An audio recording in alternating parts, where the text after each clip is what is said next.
I think that's it. I think I've done it. You've done it just about. We've figured out the internet. We figured out the internet. I can't believe it. It makes a change from breaking it. So yeah. Speaking of which, hi, welcome, every people, person, thing, everyone that are watching. Yeah. Or one person of what's watching. Or one person that's watching. Yeah, and is there a person? No, probably not. I think there is. There's one person. Hi, person watching. We shouldn't really address the people that are watching, and especially if there's only just one person, because it's not good. It shows our popularity just about right, though. Yeah, we're going to lose this person. So, welcome, 2023 Red Lion. We are back. Oh, that person is Amy and G. Hello. Of course it is. Hello, Amy. Of course it is. Because what other people would be watching this? Oh, just our. Yeah, I think all the people that would be watching us do this are here right now. Yeah. Even Vicky's not watching it. Exactly. Your wife is not watching that. Yeah. No, she's not. She's got better things to do. Watch Paternity Court on TikTok. Nice. Literally the last 2 days. Yes, 2020. Anyway, 2023. We're back. Red Lion. We have some weird shit geek shit to talk about. This is going to be. So we were discussing this just a minute ago, and Mike was saying there's a lot of shit happening at the moment, and we're not talking about it. So when shit comes out and happens, we should talk about it, and this is a good way to do that instead of us doing the filming stuff where I can't be asked to put anything out and then nothing happens. Can't be asked doing the editing. Yeah. We put all the effort in, get really, really drunk, and put out loads of really intelligent, well thought out content, and Nick just can't be asked. Yeah, and it is always brilliantly beautiful. Absolutely, we are concise and crystal clear and professional and respectful of everyone. Mm-hmm. And no one at the same time, which is great. Talent. I noticed Amy and G came on, and Nick didn't go, "Hey, girl." Oh shit! I forgot that was even a thing, mate. 23. It was a thing for a whole year, and now you've just forgot about it. It's my saying, my new saying. 23, new me. You can fuck off. You need to stop that immediately. I'm without basic. Man, 23, I'm going basic. It's awful. No, don't. Basic. Stop it. So there's no change then? Yeah. Just being myself, basically. But but owning it. Yeah. Is the difference. Realizing it. Yeah, there's a difference in it between ownership and realization. Now we just need to get him to realize that he's a Tory, and we'll be all right. He'll come. Wow. So 3 minutes already. That's good. 3 minutes and we're sober. That's a well. Speak for yourself. I am not sober anymore. I was when I started all this business, and then a few minutes later, not sober anymore. How are you doing, Mike? Talk to me. This is what we used to do. I used to be, "Hey, girl," and then we used to go around and talk, and everyone would introduce themselves. Should we try that? Oh yeah. All right. I'm Mike. I'm a semi-functioning alcoholic. There you go. Al, what about you? Who even cares? Is this going to be your catchphrase, Al? Yeah, that is it. 23's new catchphrase is "Who even cares?" Say Neil Lispinia. Yeah. So, Al, if you've got a new catchphrase for 23, it's almost a bit like it's a new you. And what's the no? It's not a new me. It's a new. Yes, it is. Same me. No, it's new you. Same me. Say it. Just say it. No. Say it. That doesn't care about anyone or 23. And I've slowly realised that who even cares, though. Right, fine. Let's talk about shit, because that's why we're here. Yeah. Just about. What are you drinking, by the way? Fucking hell. I'm drinking a Boulevard A, what I've just made. It's very, very nice. It's almost like a blokey version of a Negroni. Oh, Negroni. Spaghetti. No.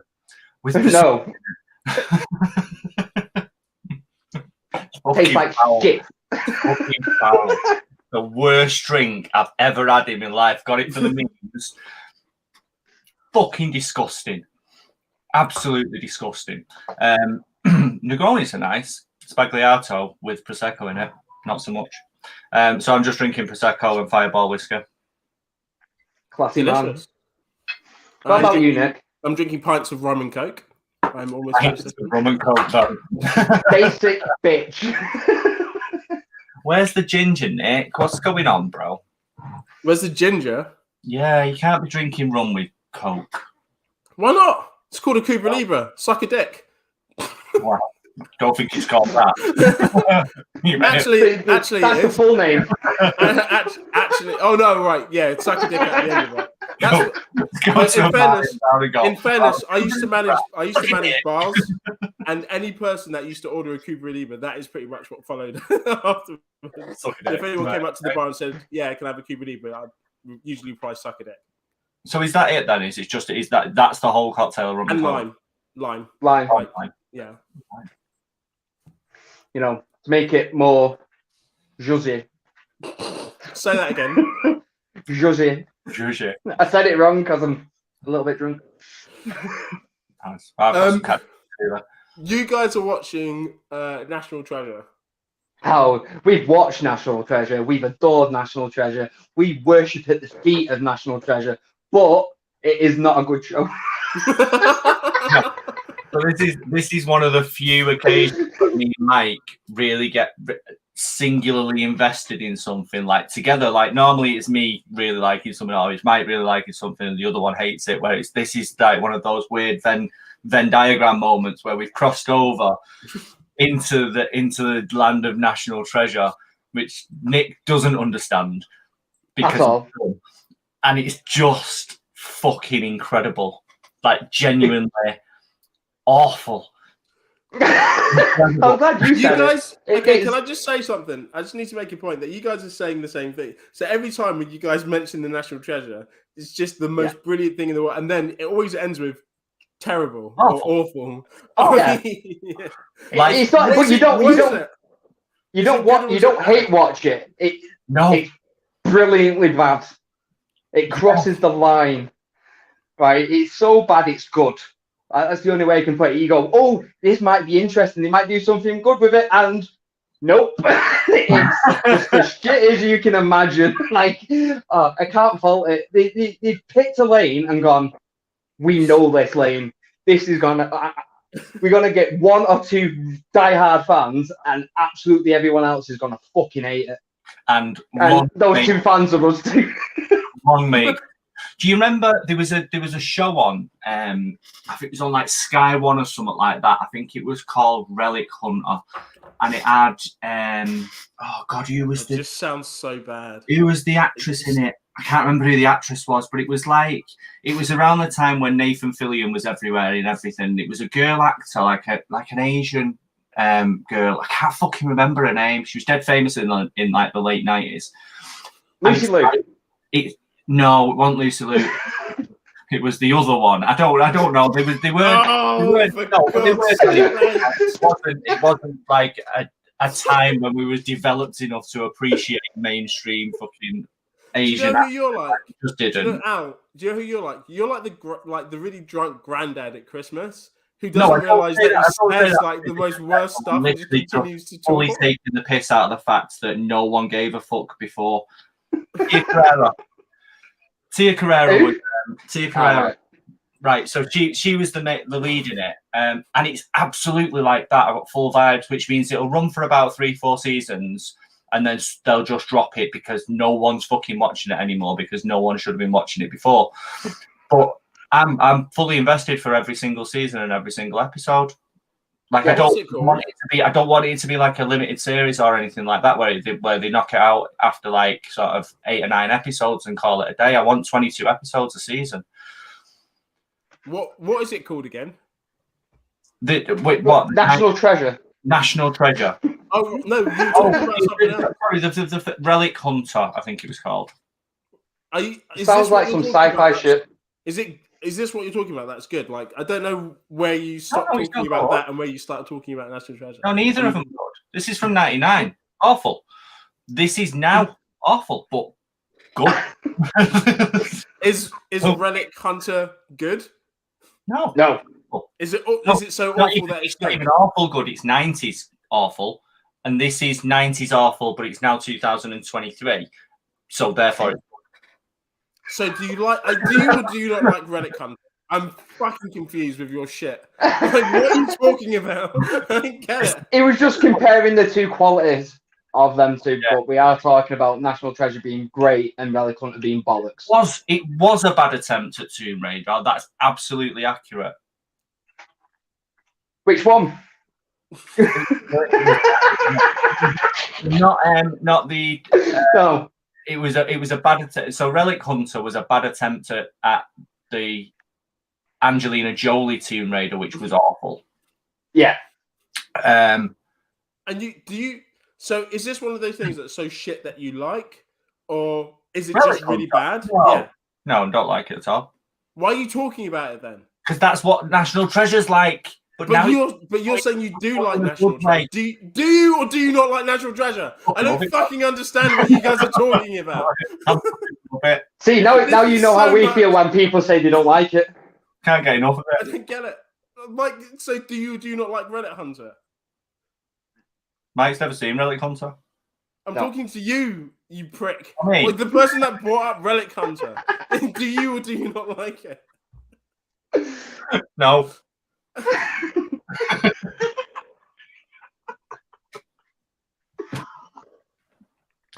But going back to National Treasure, we've had one cameo from the actual films, and now we're just waiting for the big bad boy Nick Cage to pop up in one. I'm going to be that happy.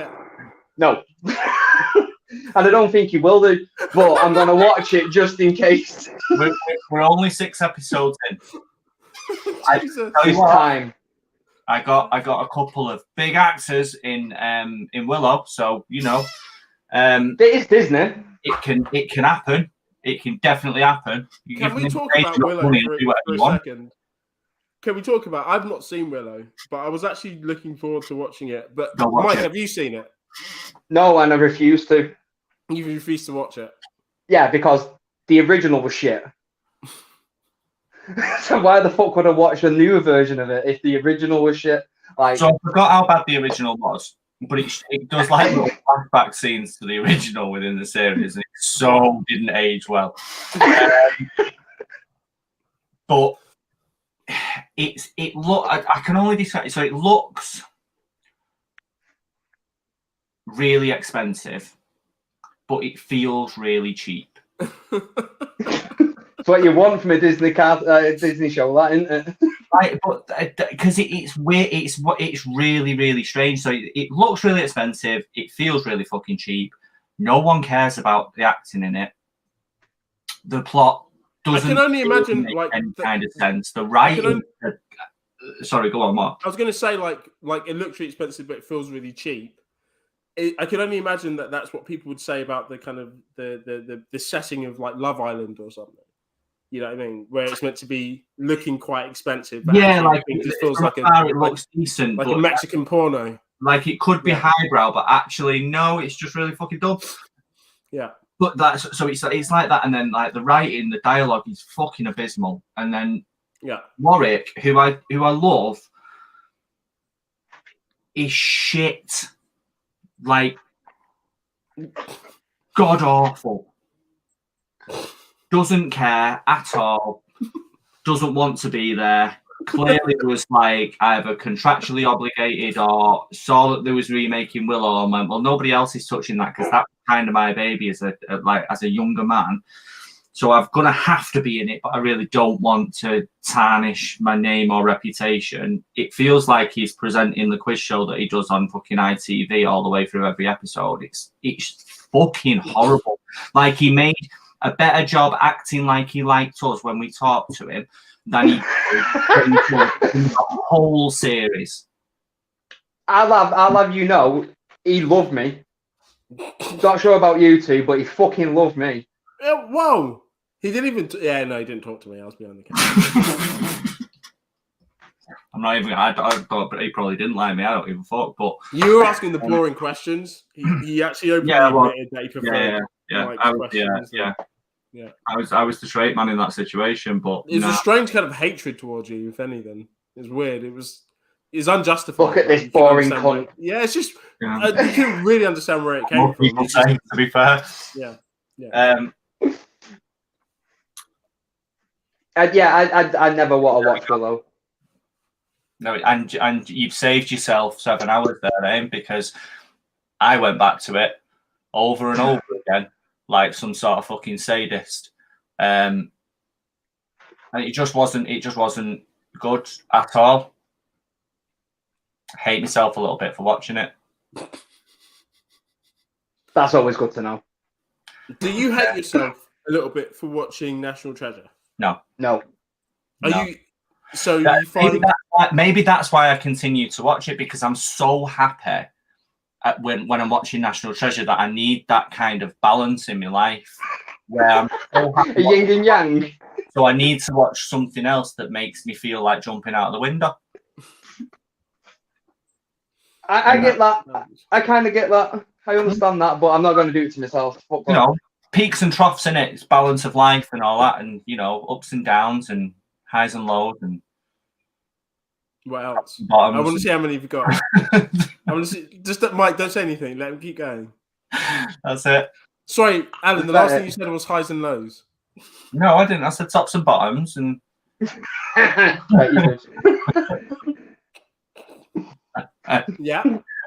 Sorry, mate. Sorry, I couldn't.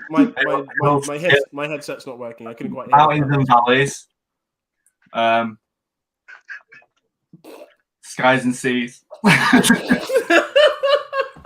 Oh, no. Right, brilliant. Well done, mate. Yeah. Heaven and hell.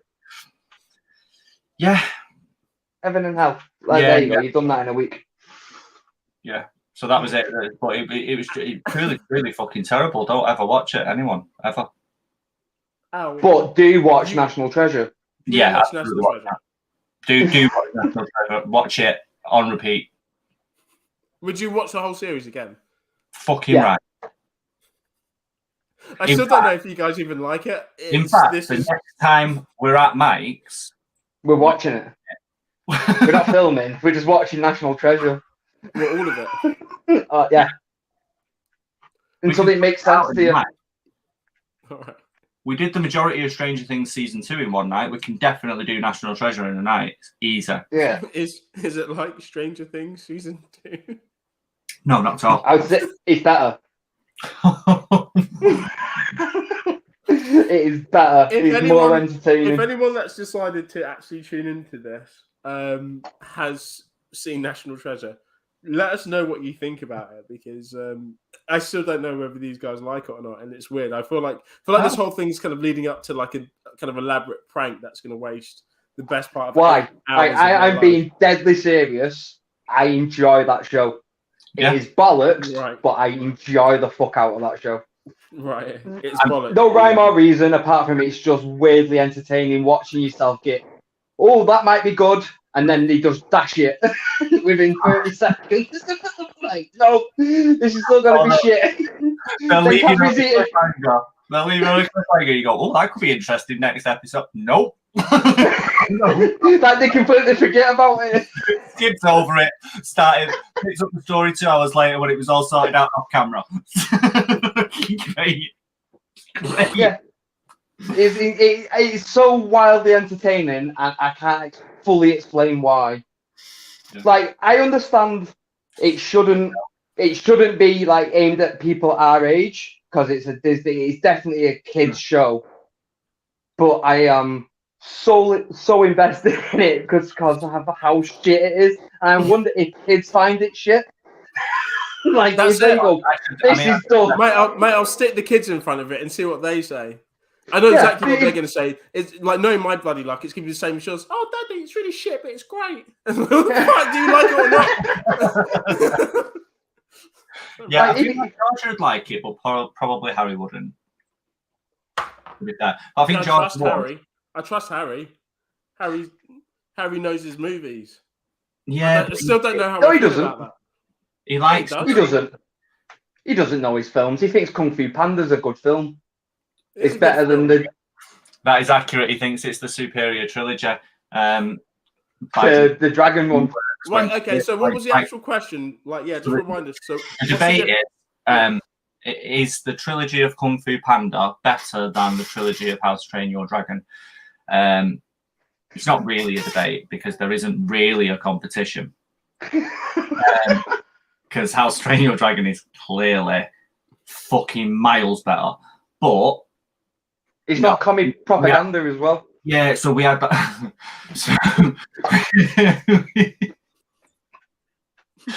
we had a bit of a debate going on. At which point, then I'd obviously because I'm a dickhead, I'd printed off the IMDb scores for all three films, and the worst How to Train Your Dragon film is not as highly rated as the best Kung Fu Panda film. So I just stuck it in an envelope, stuck it under his pillow, printed some pictures off of Toothless, stuck them on his door, just in little secret places where he can occasionally find them when he's not really expecting it, and just pull out a picture of a fucking dragon. Who exactly are we referring to? Harry, my son. Your son. Okay, cool. Yeah. Just if anyone was wondering. On a daily, regarding that Kung Fu Panda is shit. Well, not shit. It's decent. It's a great trilogy, but it's just not as good as How to Train Your Dragon. What did Amy say? Amy said the first Kung Fu Panda is great as a trilogy. Man. Yeah. See, out of the three, probably the second one is my favourite one, but it still is dog shit compared to the third How to Train Your Dragon film, which is the worst of the season, of the three. So, suck a dick. I don't say that to my son. But anyone that agrees with him, suck a dick. From the back. Oh, all the way from the back. Yeah. I'm gonna have to just bear with me 1 second. I'm gonna have to put a t-shirt on because I'm fucking boiling. Debbie's got the eating on. I forget that Alan just disappears whenever he wants. Yeah, he doesn't mute his mic or anything. He just he doesn't wanders off screen. He decides to just leave. Yeah. What have you been watching anyway, Nick? Did someone say professional? What have you been watching, Nick? What have I been watching? So we all know that I've been watching The Last of Us, but we all have. But I don't want to get to that just yet. No, because I need another drink in me before that. Yeah. I feel like that The Last of Us is going to be like a hardcore debate. So I just want to get the fluffy stuff out of the way first. Do you know one thing that we did decide because we were thinking about potentially doing a game or something on here, but Alan decided that he couldn't be fucked, so we didn't. Oh yeah. So. I was going to do. So I'll give you an example of the game that I was going to do. I couldn't be asked thinking about it. I've seen this thing on TikTok, and it's these two guys that do it all the time, and it's the poll. So he'll give one of them will give the other the polar opposite title of a film, and you have to figure out what the film is. So it'd be like Live Soft, Die Hard. Yeah, so it's like that. So it can be fun depending on which films you pick because it can sound really fucking obscene or weird, properly weird. So it can be a bit of a laugh, but like I said, I just couldn't be asked thinking too much about it and putting any real effort or work in. Sure. So I just very quickly moved on. Makes sense. I appreciate that. Yeah. I think I respect you more for your, especially for your explanation. Yeah, there's one one they do it's a bit more intelligent because they do they'll name a cast, but they start with really big actors that have got really small parts, so it fucks you up it's really, really difficult. So I thought, well, if I'm Quizmaster, then cool, I don't need to fucking guess, so you two can but then you can do it anyway. Figure it out, but yeah. I watched yesterday Crimes of the Future. Have you guys seen that? No. But it sounds like some Minority Report type shit. Crimes of the Future? Yeah, starring Viggo Mortensen. And then there's other people. Oh, you did put this on the chat. Aragorn. Yeah, Aragorn. Is he really angry and depressing in it? I don't know what the fuck was going on in that movie. I have no idea what anything was. There was something that I clearly missed about the film, surely.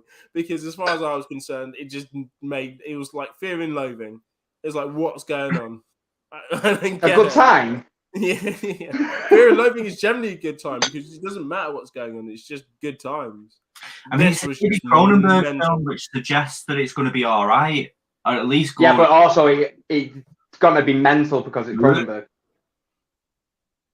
House of the Dragon. Oh, fuck that. Oh, Amy, I fucking wretched. Did either of you watch it? Sorry, nope. We'll come back to Amy's comment. Carry on. Sorry, Nick. I just completely. I've really said everything that I need to say about that. Oh, okay. Yeah. I just don't. It was a Cronenberg film, and he doesn't understand what went on. I just don't know what the fuck was going. Like the middle, kind of the end of the second act to the third got really, really entertaining and a bit dark. But fuck if I could tell you what it meant. It was just the feeling. It was just quite. It was just a vibe. Weird. It was the whole thing was just like this art house production of just. I think it was meant to be about kind of like organs and limbs and things like the human body, and I just don't really get it. I don't understand what. Like a pretty cool typical man. Do you know what? I feel like you need to be on some kind of class A to really appreciate it. Like that's the only way I feel like. On it. Yeah, I was not. I just wasn't high enough for that movie. I felt like I was always kind of I didn't get it. I want to watch it again though because we can watch it at mine. Yeah, let's just watch it. Yeah, just get really really high and then just watch it. But we don't get high because no, we don't do that because we're professional. I definitely don't do that anyway. I don't even fucking need to blag it. But I don't even take paracetamol. No, I don't think anyone's under the impression that you do it. You look like you're literally in your office. You look like you just live. You look like you live at work. You cook on a daily, innit? Shit. I can see binders behind you. Yeah, no, it's my file. It's trying. It's stuff. It's just stuff. I'm literally in my office as well, to be honest. Which is booze though. Like I scroll around, all I've got is a fucking bed. I don't know what to say about that, Alf. I want the booze. I want the booze.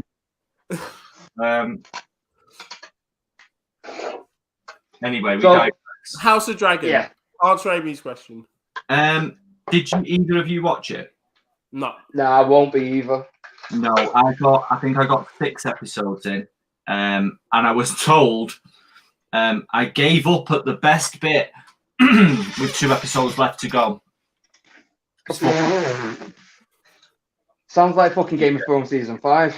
It was genuine. I thought it was. It started out all right, and I thought, oh, it might be quite entertaining. This, like, it had all like the whispering in corners, like Game of Thrones is famous for, and it's actually quite intriguing, and all like the political drama and stuff like that, and all the backstabbing and shit, and trying to figure out who's a cunt and who's not. Game of Thrones is famous for tits and dragons. You know what I mean, and incest. Yeah, add that too. Yeah. So it was all right. The first episode, I was like, okay, it's kept me interested enough that I'll come back for episode 2. And I came back for episode 2. That was much of the same. And then by the 3rd episode, they did like a weird time jump. So the pacing of like the season that I watched up to like episode 6, the pacing was all over the place because they'd done a couple of time jumps where they'd skipped like a good 10 years.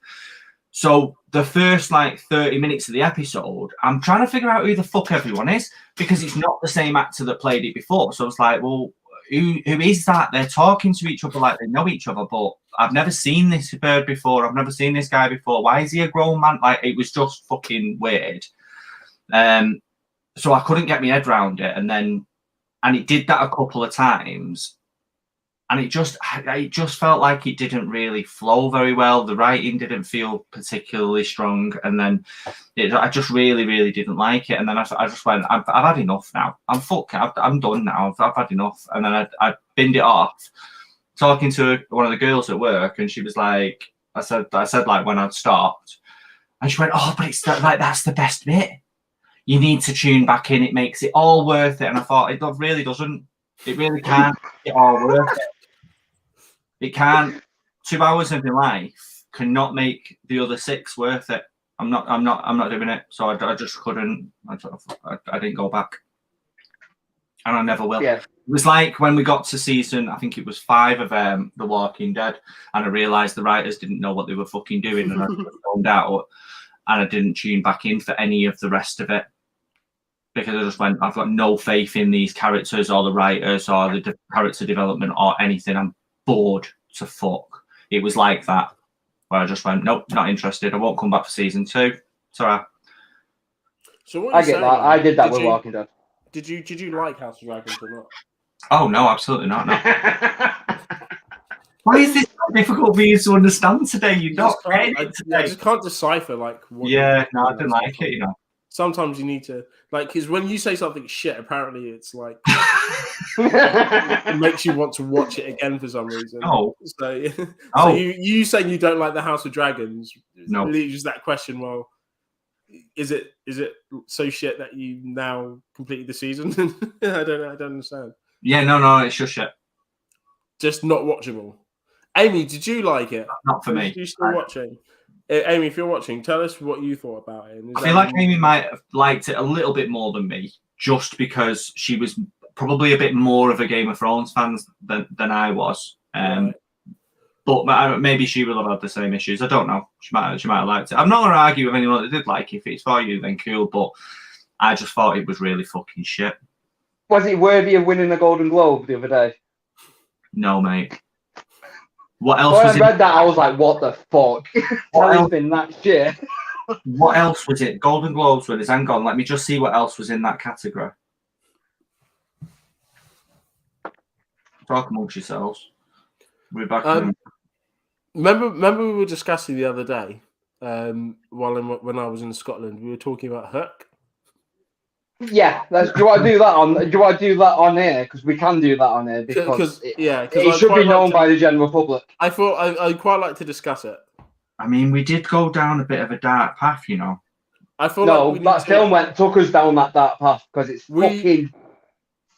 We didn't go down a dark path. There was a dark path that we discovered existed, and we simply walked it. We didn't create it. It was already there. It's already there, all in front of you. Like, we didn't make any jumps into what was there. So anyone that's a bit confused about what we're talking about, so I decided that I was feeling really poorly. I was in Scotland and I was in bed. So I decided I want to watch something that's going to make me feel good. So you go back to nostalgia, things you watched as a kid, and I decided to put on Hook. Hook. Steven Spielberg's Hook. It was Steven Spielberg that did it, wasn't it? Hook. Yeah, Robin Williams, Dustin Hoffman. I was like, let's do this shit. Take me back to my fucking childhood. It's great times. And I don't know whether it was all the meds or just the whiskey. The whiskey. Yeah, the hot toddies or whatever. But there was a scene in it that made me question a lot of things. The scene where how Peter Pan becomes Peter Pan, right? So he's a baby in a cradle. And he was in a pushchair at the time, wasn't he, in the park? And he decides he didn't want to grow up because his mum's talking about how he's going to be a man and go to a university and then work in a bank and get married and all that. And Peter Pan was like, "Fuck that! Like, fuck that shit! I'm not doing it." And so he decided just to go away. And then he fell out of his pushchair in the rain one day, and he was found by a fairy who we know is Tinkerbell. And Tinkerbell took Peter as a baby to Neverland. Right, and then that's where he became Peter Pan. He came back as a child and he flew to Wendy's window and listened into her stories. He went back to Neverland, always came back every night for the stories, getting a little bit older, may I add, while I was doing this. Till one day he loses his shadow and then, the story unravels. So my point is what happens at the point where he's a child and as a baby. So my initial question, to the floor was, if Peter goes back to Neverland as a baby, how comes he gets older? Like, it's Neverland, right? Never. You never grow up. That's it. That's what it's meant to be. The boy who never grew up. But he was a baby in that film and he grew up. So I don't understand. Like, that kind of renders his whole persona like void. Like, that's his one thing and it doesn't make sense. But after that, after having that discussion, we discovered something else really. Nonsense.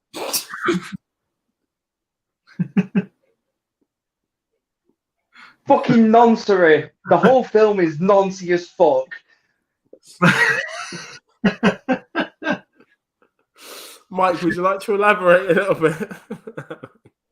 Right. How old's Tink? Let's put it there. Let's put it out there, right? How old's Tink? She steals a baby. He can't grow up to be a full-blown man, and she's in love with him. Noncery. So, and not even that. She's done it how many times? How many Lost Boys are there? Tell me that. This is what we discovered. So the wasn't Lost Boys. So what we felt was probably the law was that babies are kidnapped by Tinkerbell or other fairies. They grow up at a slower pace than everybody in the real world in Neverland. So they just grow up slower. Not never, just slower. Not never, yeah, just slower. Yeah. Rufio says that all adults are pirates, therefore, and we kill all pirates. So we figured when they get to maybe 16, the Lost Boys either murder them or they escape and become pirates. So therefore, Hook and all of the pirates were at some point Lost Boys. And Lost Boys, how did the Lost Boys actually get there? So we're going. Yeah, no, Lost Boys. Kidnaps, trafficking, human trafficking. So basically, how Lost Boys come to be in Neverland is that as babies, they're taken to Neverland by Tink and effectively groomed is what essentially groomed into eventually where she finds the ultimate Lost Boy, which is Peter, where she's like, he's the one. And then she goes back and tries to get him when he's an adult, when she's like, yeah, you can do it now. And then she wishes to be big or whatever that magic is, and she's big, and then he rejects her because like he's not got Stockholm syndrome. Let's talk about Peter for 2 seconds. Just on that point. He rejects Tink. Yeah, so Peter gets some sort of weird kind of through osmosis absorbs some of like the noncery behavior from Tink, because he goes to Neverland, he falls in love with he's all about Linda. Wenda. Yeah, Wenda. It's your accent. So he keeps going back. He keeps seeing Wenda. She's getting older and older and older, and then she gets to the point where she's fucking wrinkly as fuck and she's dieting. And he just goes, "Never mind, your granddaughter will do. I'll kiss her while she's asleep, and I'll stay here, and she will be mine." And that happens because then she's the mum.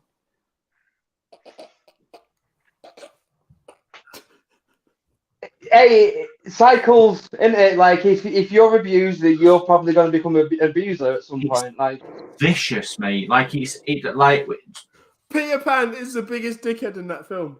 Like he knew that Wendy loved him. She knew that Wendy loved him, and he was like, "You're too old.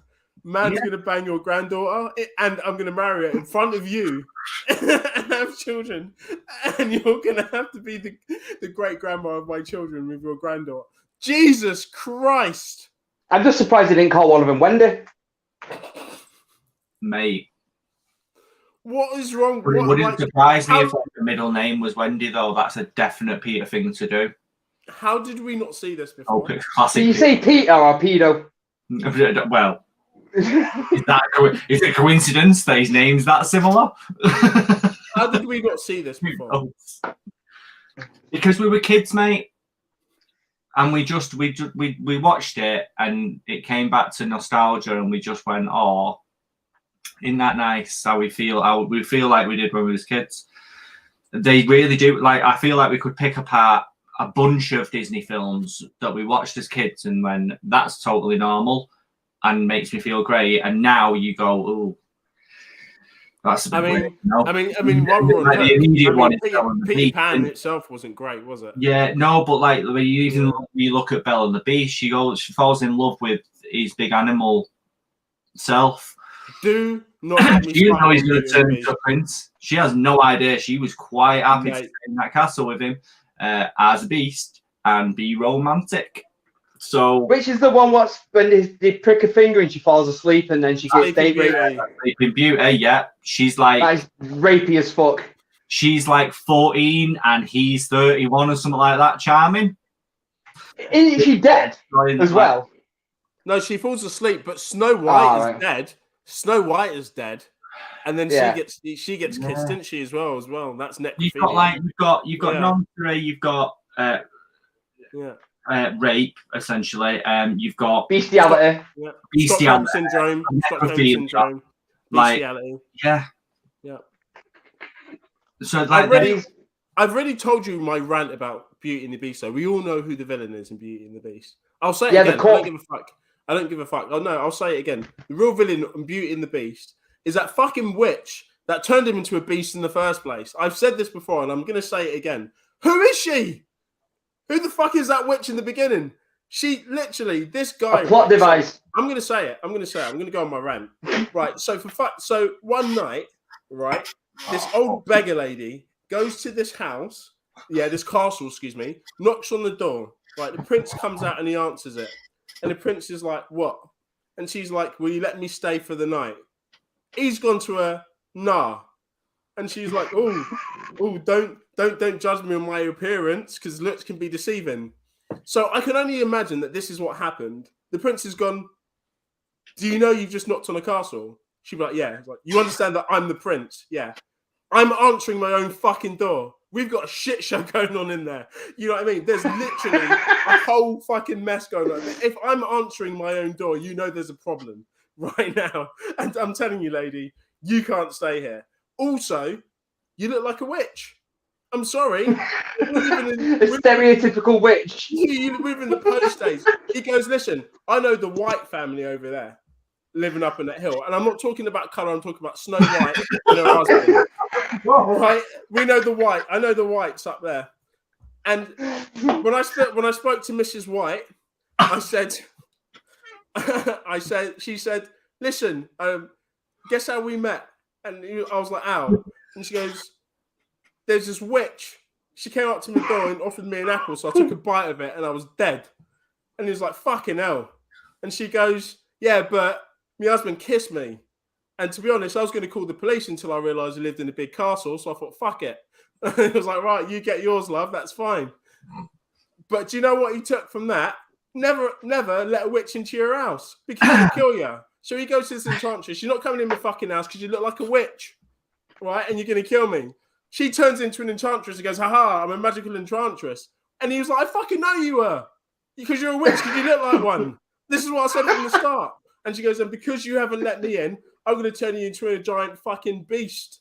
Yeah, giant bear dog thing." Which is fair enough, right? Okay, even if she had her points, there's no love in his heart or whatever she decided to see in this, right? Despite the fact that he was clearly busy and didn't trust her because she looked like a witch, right? She decided not to just curse him. She decided to turn a child into a cup.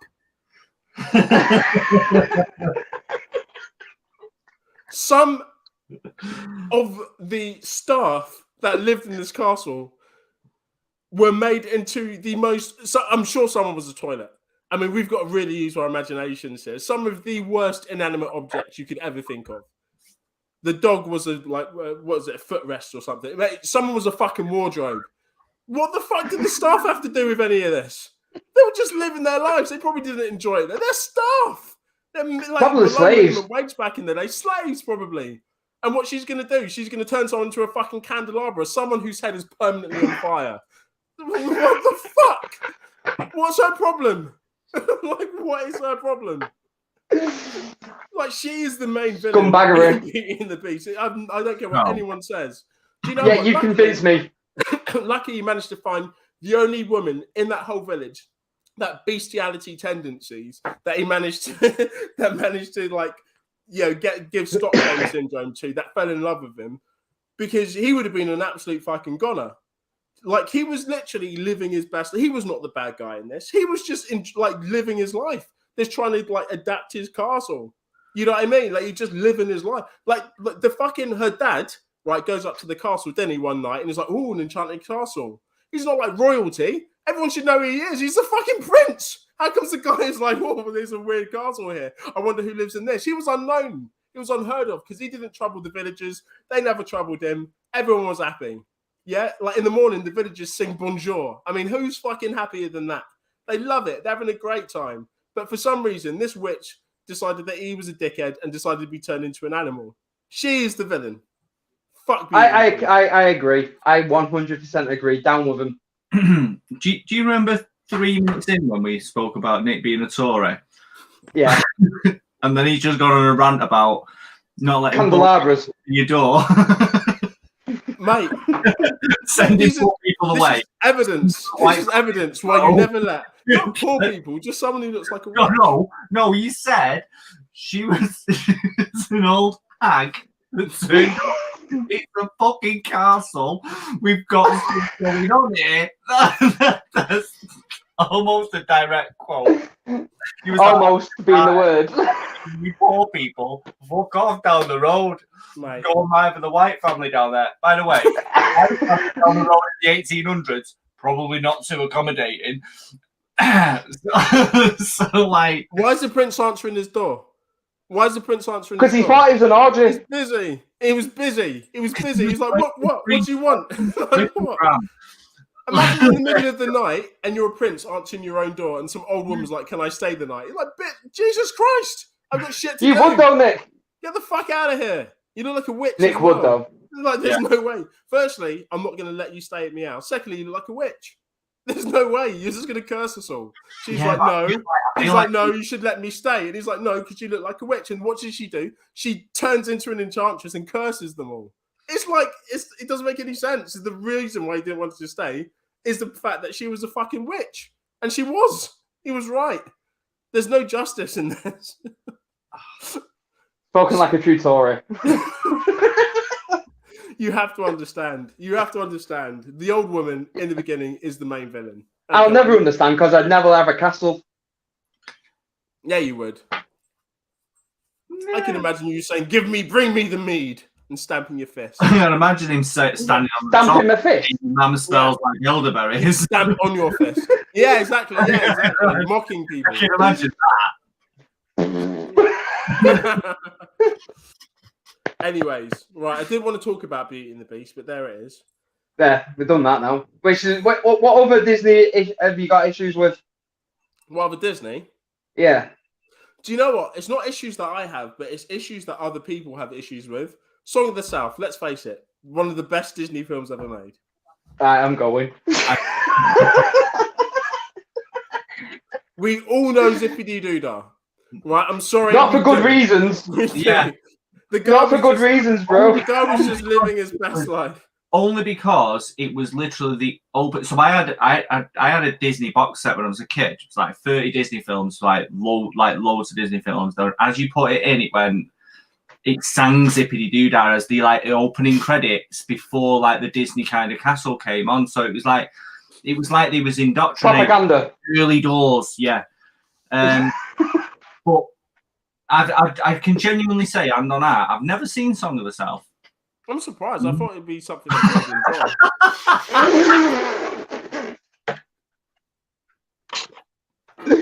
That is incredible work, Nick. I appreciate that so fucking much. And especially glad he worked against me and it was Al. Incredible work. Great work, yeah. Well done.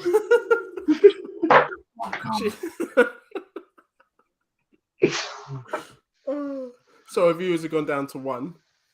So I've gone down, remained. Out of the room. Right, what are we talking about next? Can we talk about that Mando trailer? Let's talk about that Mandalorian trailer because fuck me, I thought it was beautiful. Loved every bit of it. Else, what did you say about it? You was apprehensive? Yeah, just 1 second. Debbie's shouting at me because George is in bed. She tried to ring me as if I'm going to answer. But, yeah, so I should probably be quiet. So, Mando. Yeah. Yeah, so there's a couple of bits in it where I just went, oh, I'm not sure about that. Because it's like, it's been a minute since Mando. Since season 2, and obviously you had like the end scene with Luke and stuff like that, which it's clearly set after Return. Probably not that long after, because not everybody knows who Luke is yet. But then all of a sudden, the mechanic bird who runs the garage where she fixes up his ship is shouting, "May the Force be with you," and it just felt a little bit out of place. Like, could that be because we don't know who that is? Really? I mean, maybe. And she's got BB-8, which might make me think like BB-5. BD5, yeah. So she's got him, which might make me think like maybe she's come in contact with Cal Castus, which is if she's aware of the Force and she knows what the Jedi are and stuff like. I get it. It just felt a little bit out of place.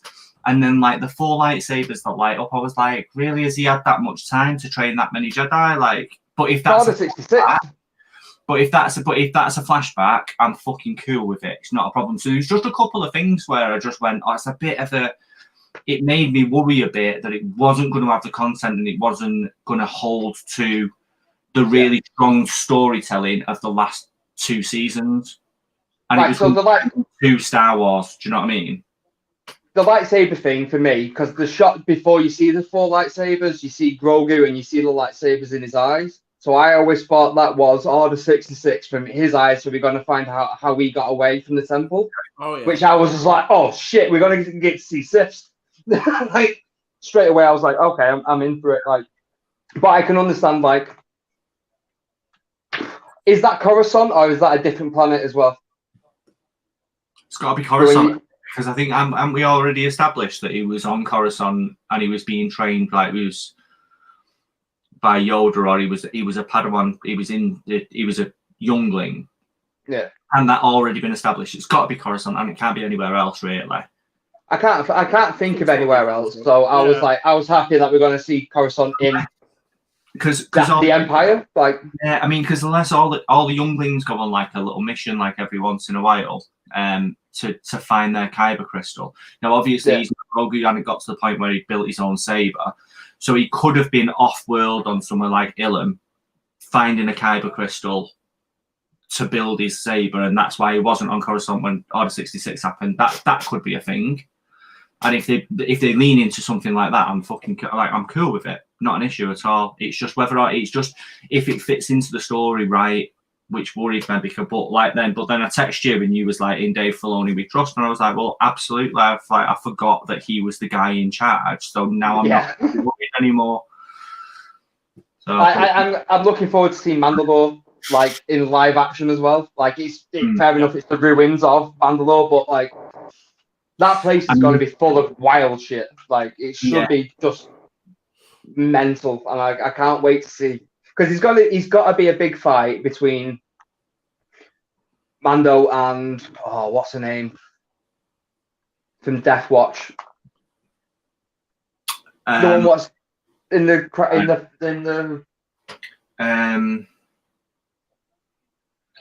Jesus Christ, I've got Sabine Wren in my head, but it's not her. It's no, it's from the same thing, you know, the same clan, but I can't remember the one what you saw in the second season. The name's completely split. But if she wants that darksaber, she's got to take it by force. Yeah, because to hold the darksaber, you need to take it by force. You can't take it. Give it to her, didn't he? Yeah, it needs to be won in combat. Yeah, she had it before in Rebels, not in Rebels, in Clone Wars, I think, and she hadn't earned it. I need to look up who she is. That's really doing my nutting. Yeah, shouldn't have drank the second cocktail.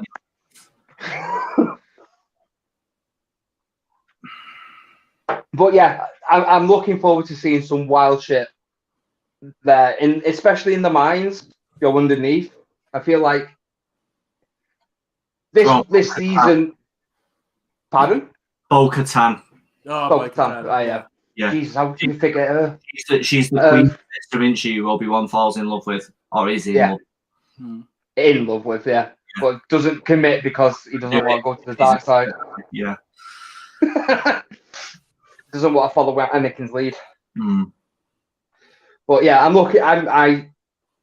I'm fully excited about this, and I can only hope it's going to bury the Book of Boba Fett. Like it's not I never hard. what. It's not. Yeah, like as much as that hurts me to say, like I never want to see Boba Fett again, just because of what's happened to him. Like genuinely, I just not for me, bro. Do you know what's the kick in the teeth as well? The actor that plays Django and Boba Fett, was even said afterwards, "Oh yeah, like maybe on reflection, I think Boba Fett should have been a little bit more brutal." Yeah, and it was just like, you know, you can tell that he had a lot of input in this. You know what I mean? Like a lot of the mask was off. There was a lot of about pride and like it's the Maoris. There's a lot of Maoris stuff in there, weren't there? Which I can understand why they'd want to do that, especially with Disney. But just you can do that and still be a warrior, like literally the Maori. We just needed him to be badass. We wanted the Boba Fett that we got at the end of Mando season 2, where he walks into Jabba's palace, shoots that dude, sits on the throne, takes the seat. Yeah, exactly. That's what like. Can we just get literally like 6 episodes of that, please? Just that. I'm fine. Just him walking into places, shooting people, and sitting down. I'd be happy with that. I don't give a fuck. Like I'd be generally happy with that, Boba Fett. I'm fine with him trying to take the higher road and trying to be honourable, but ultimately failing. Yeah. Because that's what Boba would do. He might try and go, I'll be a nice guy, I'll do things the right way, I'll be the bigger man. But he didn't quite go the way I wanted it to, so I'm just gonna fucking murder you. That's what, and he wouldn't have felt guilty about it. It would have just gone, well, I gave you a chance, I need to do it, I'm just gonna crack on with my day now. And at the end, just like coming to terms with the fact that he just is what he is. Yeah, just the merciless. It ruined the character. Yeah. If I don't get Sabine Wren or some reference to a harder reference to Rebels in this season of Mando, I'm gonna flip a fucking table. Do you reckon they're going to try and rebuild some Boba damage? No, I'm thinking they're going to leave well alone now. I feel like there'd be mentions of him, but I don't feel like we would see him. Because some of it's got to be based. Boba Fett was so good in Mando season 2. Can we just? Yeah. He was just great. He was just, even when he was doing the shit with the stick before he got his armor, he was just fucking smashing stormtroopers' faces in and stuff. It was incredible. Like that was great. And then he got his armor, and you could just tell he was just natural with it. Like this was him in himself, like just breathing it, like moving his gun and all the gadgets that he used, just everything. He was like, yeah, this is me. Like I'm back. And that was great. Like I haven't forgiven the Book of Boba Fett, to be honest. I'm not forgetting it. No, I'm not over it. It was too fresh. The Power Ranger dudes, the mod guys, I don't understand. Oh no. I just don't get it. That's very, very new Star Wars. That like Canto Bite or anything that was in the Rise of Skywalker. It felt really, really like proper Disney Star Wars. It was just Disney Star Wars. Shit. Like it's almost like they wanted to push the agenda of these kind of people. It was felt like very much they wanted to sell toys, but no one was buying toys from Boba Fett. Or spark a new series or interest or cartoon or something with him or something. See what happens with these guys off camera. They had lots more of adventures, as well as there was shit in this, and anything else they're in will be shit. In fact, if you give me a season, a 4-episode season arc, where all of those bikers die, one in each episode, and it's the whole season is like Rogue One, where ultimately we know they're going to die, and they just die in brutal ways. I'll fucking watch that. Would they succeed? I agree. Would they even succeed? No. It doesn't matter. No, it doesn't matter what they're doing. They can be having a drink, having their tea, going about their daily life, going down to shops for some bread. Like an episode of Final Destination. Yeah. Like the film. So like they're just walking around and then Death goes, "No, bitch!" and just smashes them. They've moved away, they've settled on another planet, and then some random stormtrooper finds them and recognizes them and shoots them in the fucking face. Good stuff. Watching it. Is the opportunity for us to get It's not even a live action version? It's not even a story. It's just like a series of just horrible events. Yeah. It's just. That's the story. Is there an opportunity we're going to get live action versions of the Bad Batch in this? Does that timeline marry up? It marries up. Or no, I don't know if it could marry up. It could marry up. It depends on how we don't know. Because it's after. So we don't know. Because if it's after. So it's the Bad Batch. After Order 66. So yeah, I suppose it's bang on the timeline actually. I suppose. So we could get the Bad Batch, which I feel is what we should have got instead of those biopickers. Oh, that'd have been fucking incredible. Yeah. I'd have lost my shit. Who else did Disney ruin? There's someone else, other people. Knights of Ren. Oh yeah, shit the bed on that. They just can anyone remember any of them? Like from the from the Force Awakens, they were talking about the Knights of Ren. He took a handful of Jedi and left and dispersed. Who were all the Jedi that he took? A handful of Jedi, not one of them had a lightsaber. So about he turned them into Praetorian Guards. Well done. That is not Filoni though, was it? That's what I'm saying. No, it wasn't. No, it was JJ. So JJ teased it and didn't deliver. Yeah. JJ thing to do, to be fair. And then so they did him dirty. Like really dirty, and they all died like bitches. They died like all the Jedi died in the Darth Sidious fight with fucking Palpatine. Yeah. But they just stood still and got stabbed. Yeah, where they just went ready to come out.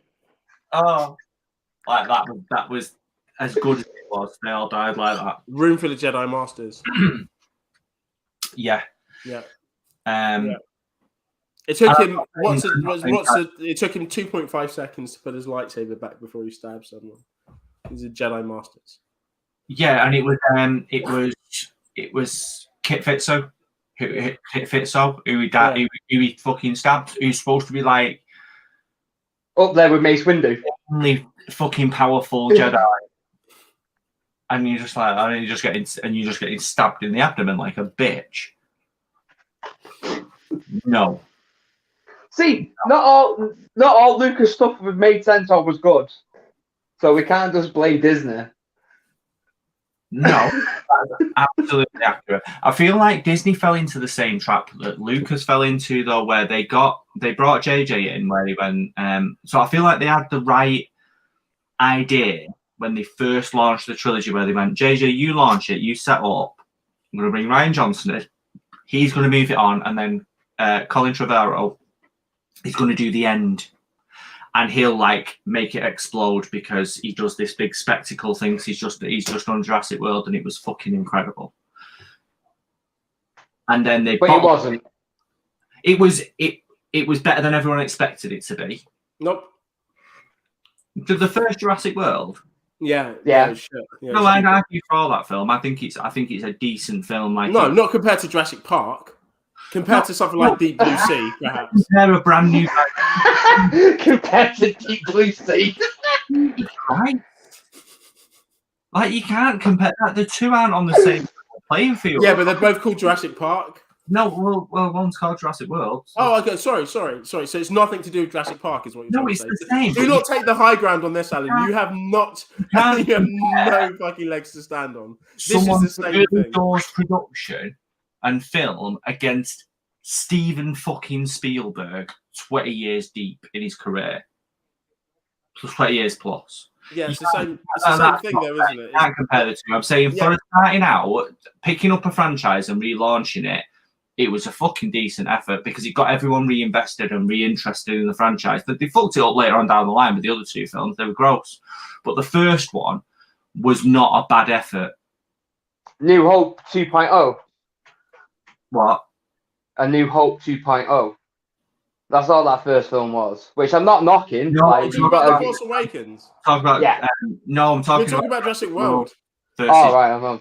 Did you just tune out of that whole conversation, Mike? Yeah, definitely. I was just like talking about Jurassic World, and it was like, but it was like New Hope 2.0. Invigorated. Got to think of something witty to say every now and again. Pterodactyls coming down and taking people. It was like, yeah, that was Luke. So like, New Hope 2.0. But then obviously they went with it.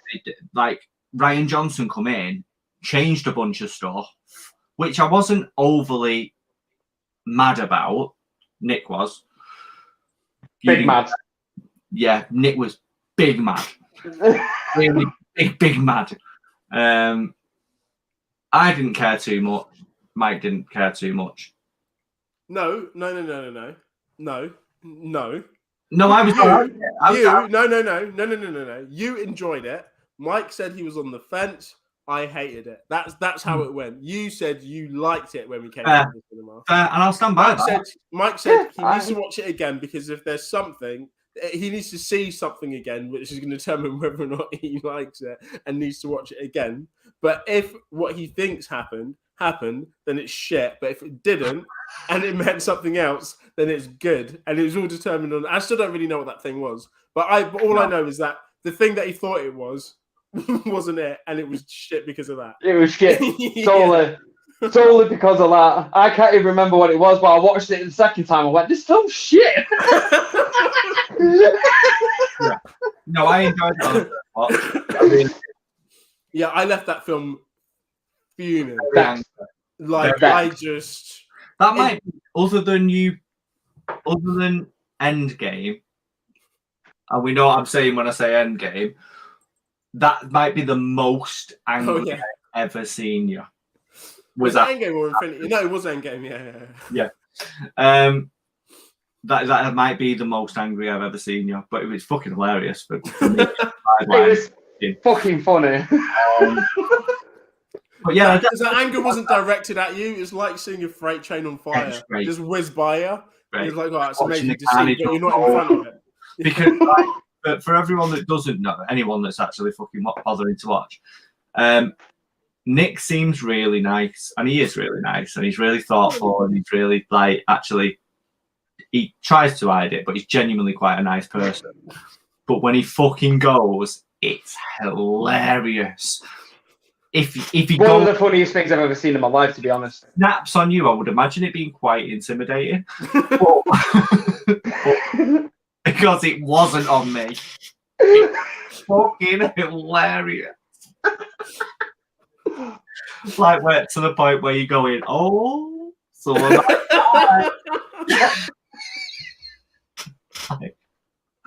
oh, don't talk to him.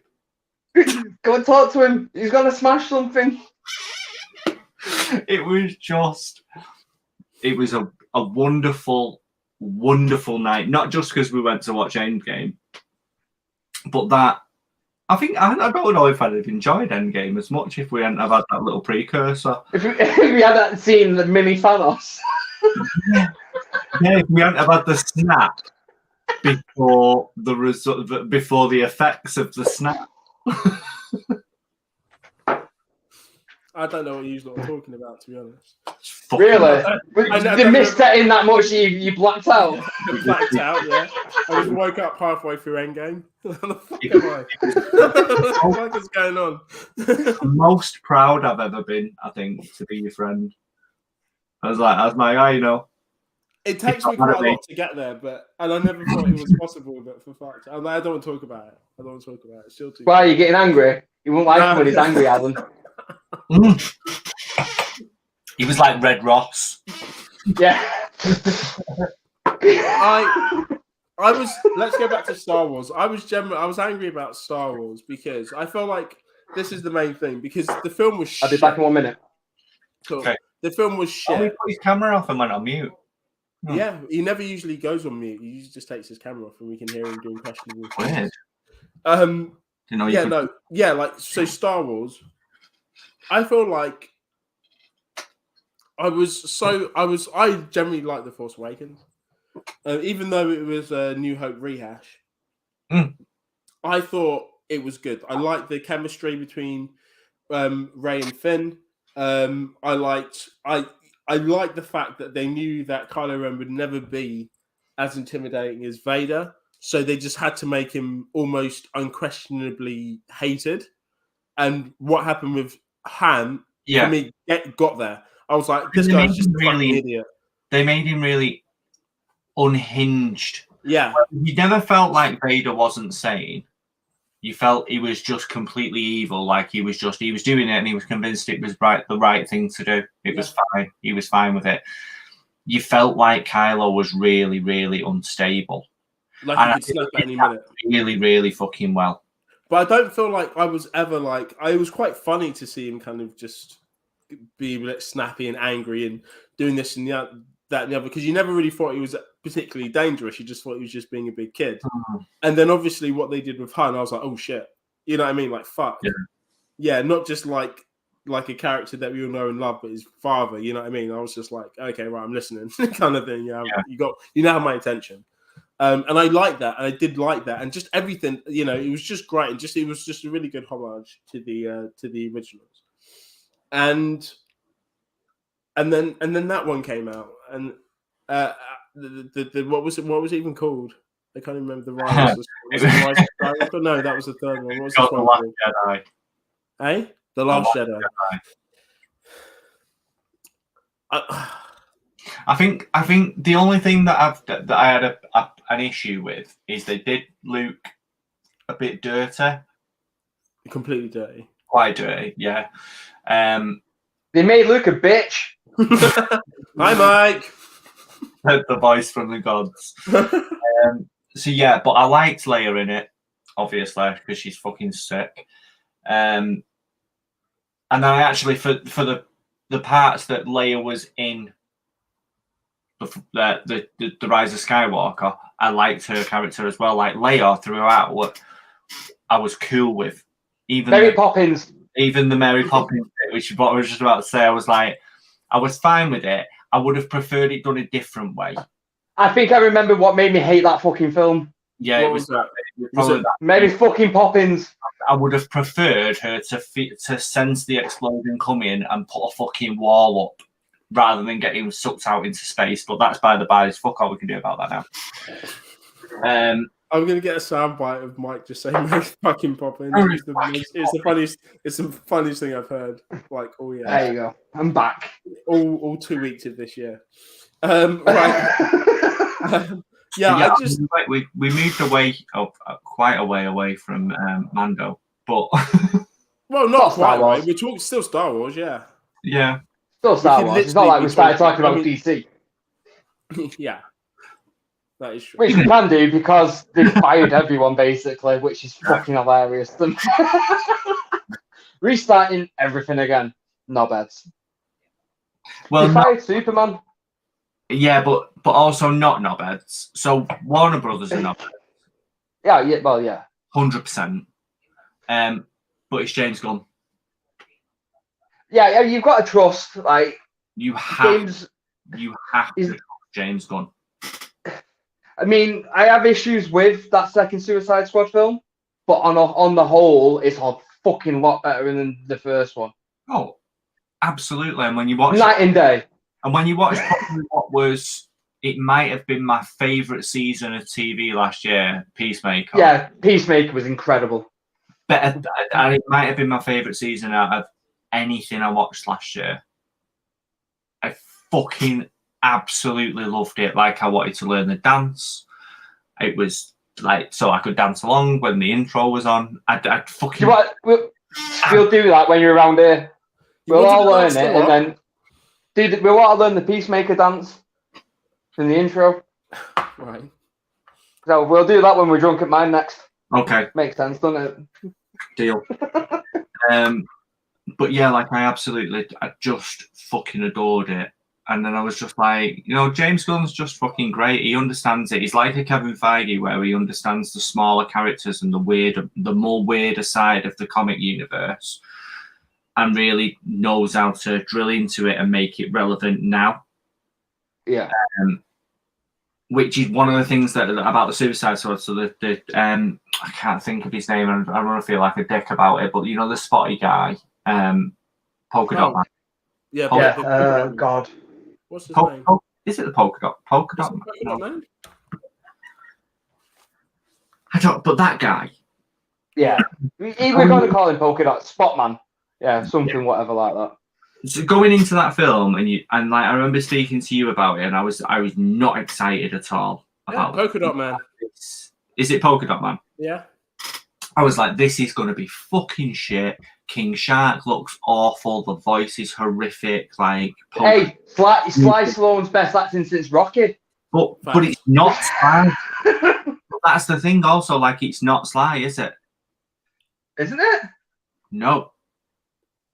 I always thought it was. I know, because he sounds so like him, but it's really not. Hang on a minute, I'll find out who King Shark. It is Sylvester Stallone. It's not. Maybe not the actual acting, but the voice work surely is. Yeah, it is. Because no one else sounds that punchy. No one sounds like walking CTE like him. Yes, it is. Like that, it has to be. It is, yeah. King Shark, Sylvester Stallone. No. Well, yes. Oh, it actually is. Why did we argue against me, Al? When you said it wasn't him, that's what I was like, no, that ain't right. No. Sorry, Alan. So, what was the point you were trying to make before you were just wrong? Anyway, so going into it, I thought it looked fucking dog shit, and then I watched it just kind of out of spite of myself, where I just went, I have to because it's a comic book film, so I have to watch it. Like I do, I have to watch it to shit on it later. And it was like we all do. And it was dead good, and I fucking loved it. But like that the polka dot guy, where you go into a film thinking this is the worst character you can ever think of putting in a film, and they made him so fucking good within like the story, the way his powers developed, like how they manifested, like went throughout, and so I was like, this is fucking great, and actually quite scary, but really so, well. The question is, that film's got Idris Elba in it.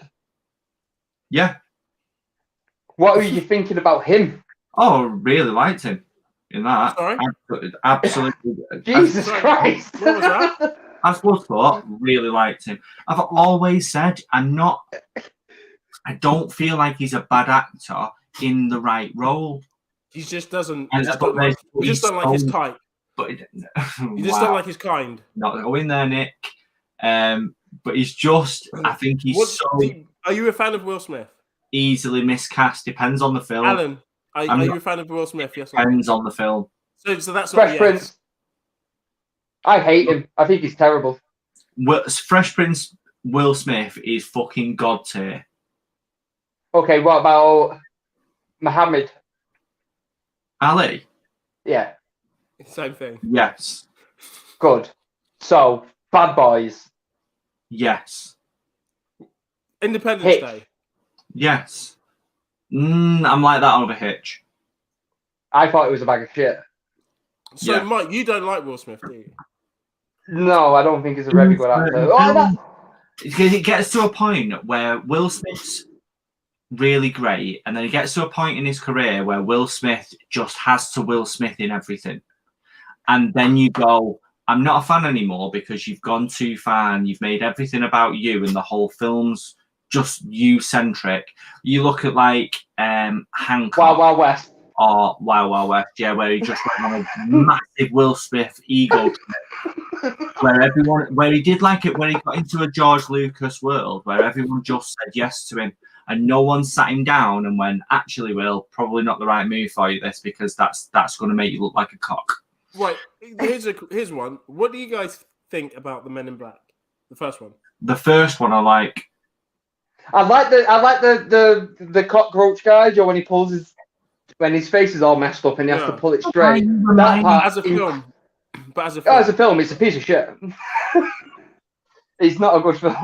Okay, just Mike. Mike, what do you think about Independence Day? I actually got a soft spot for Independence Day because I like trashy 90s action films. And Will Smith is not like so dominant in it, maybe. Yeah, because I feel like that's kind of like there, and you've got Jeff Goldblum. Sporadically. Yeah, anything with Jeff Goldblum in is automatically going to be pretty fucking high up my list. Like, yeah, I like Jeff a lot. Yeah, I can't think of another like apart from like Bad Boys and stuff. I Am Legend. I Am Legend I is that film. Awful. I actually like that film. Fucking hate that film. But it says enough about the film and the characters and the development that you care more about the dog. Which is also a thing about Independence Day. More about that dog. You care more about his pet. Like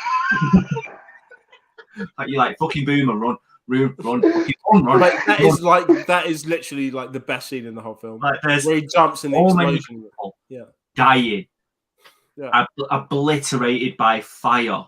Children, women, men, dead. But you're shouting for a dog. Yeah. Which survives by jumping into a door. Yeah. Yes. Brilliant. Well, then they closed the door, Michael. Let's not. Thinking.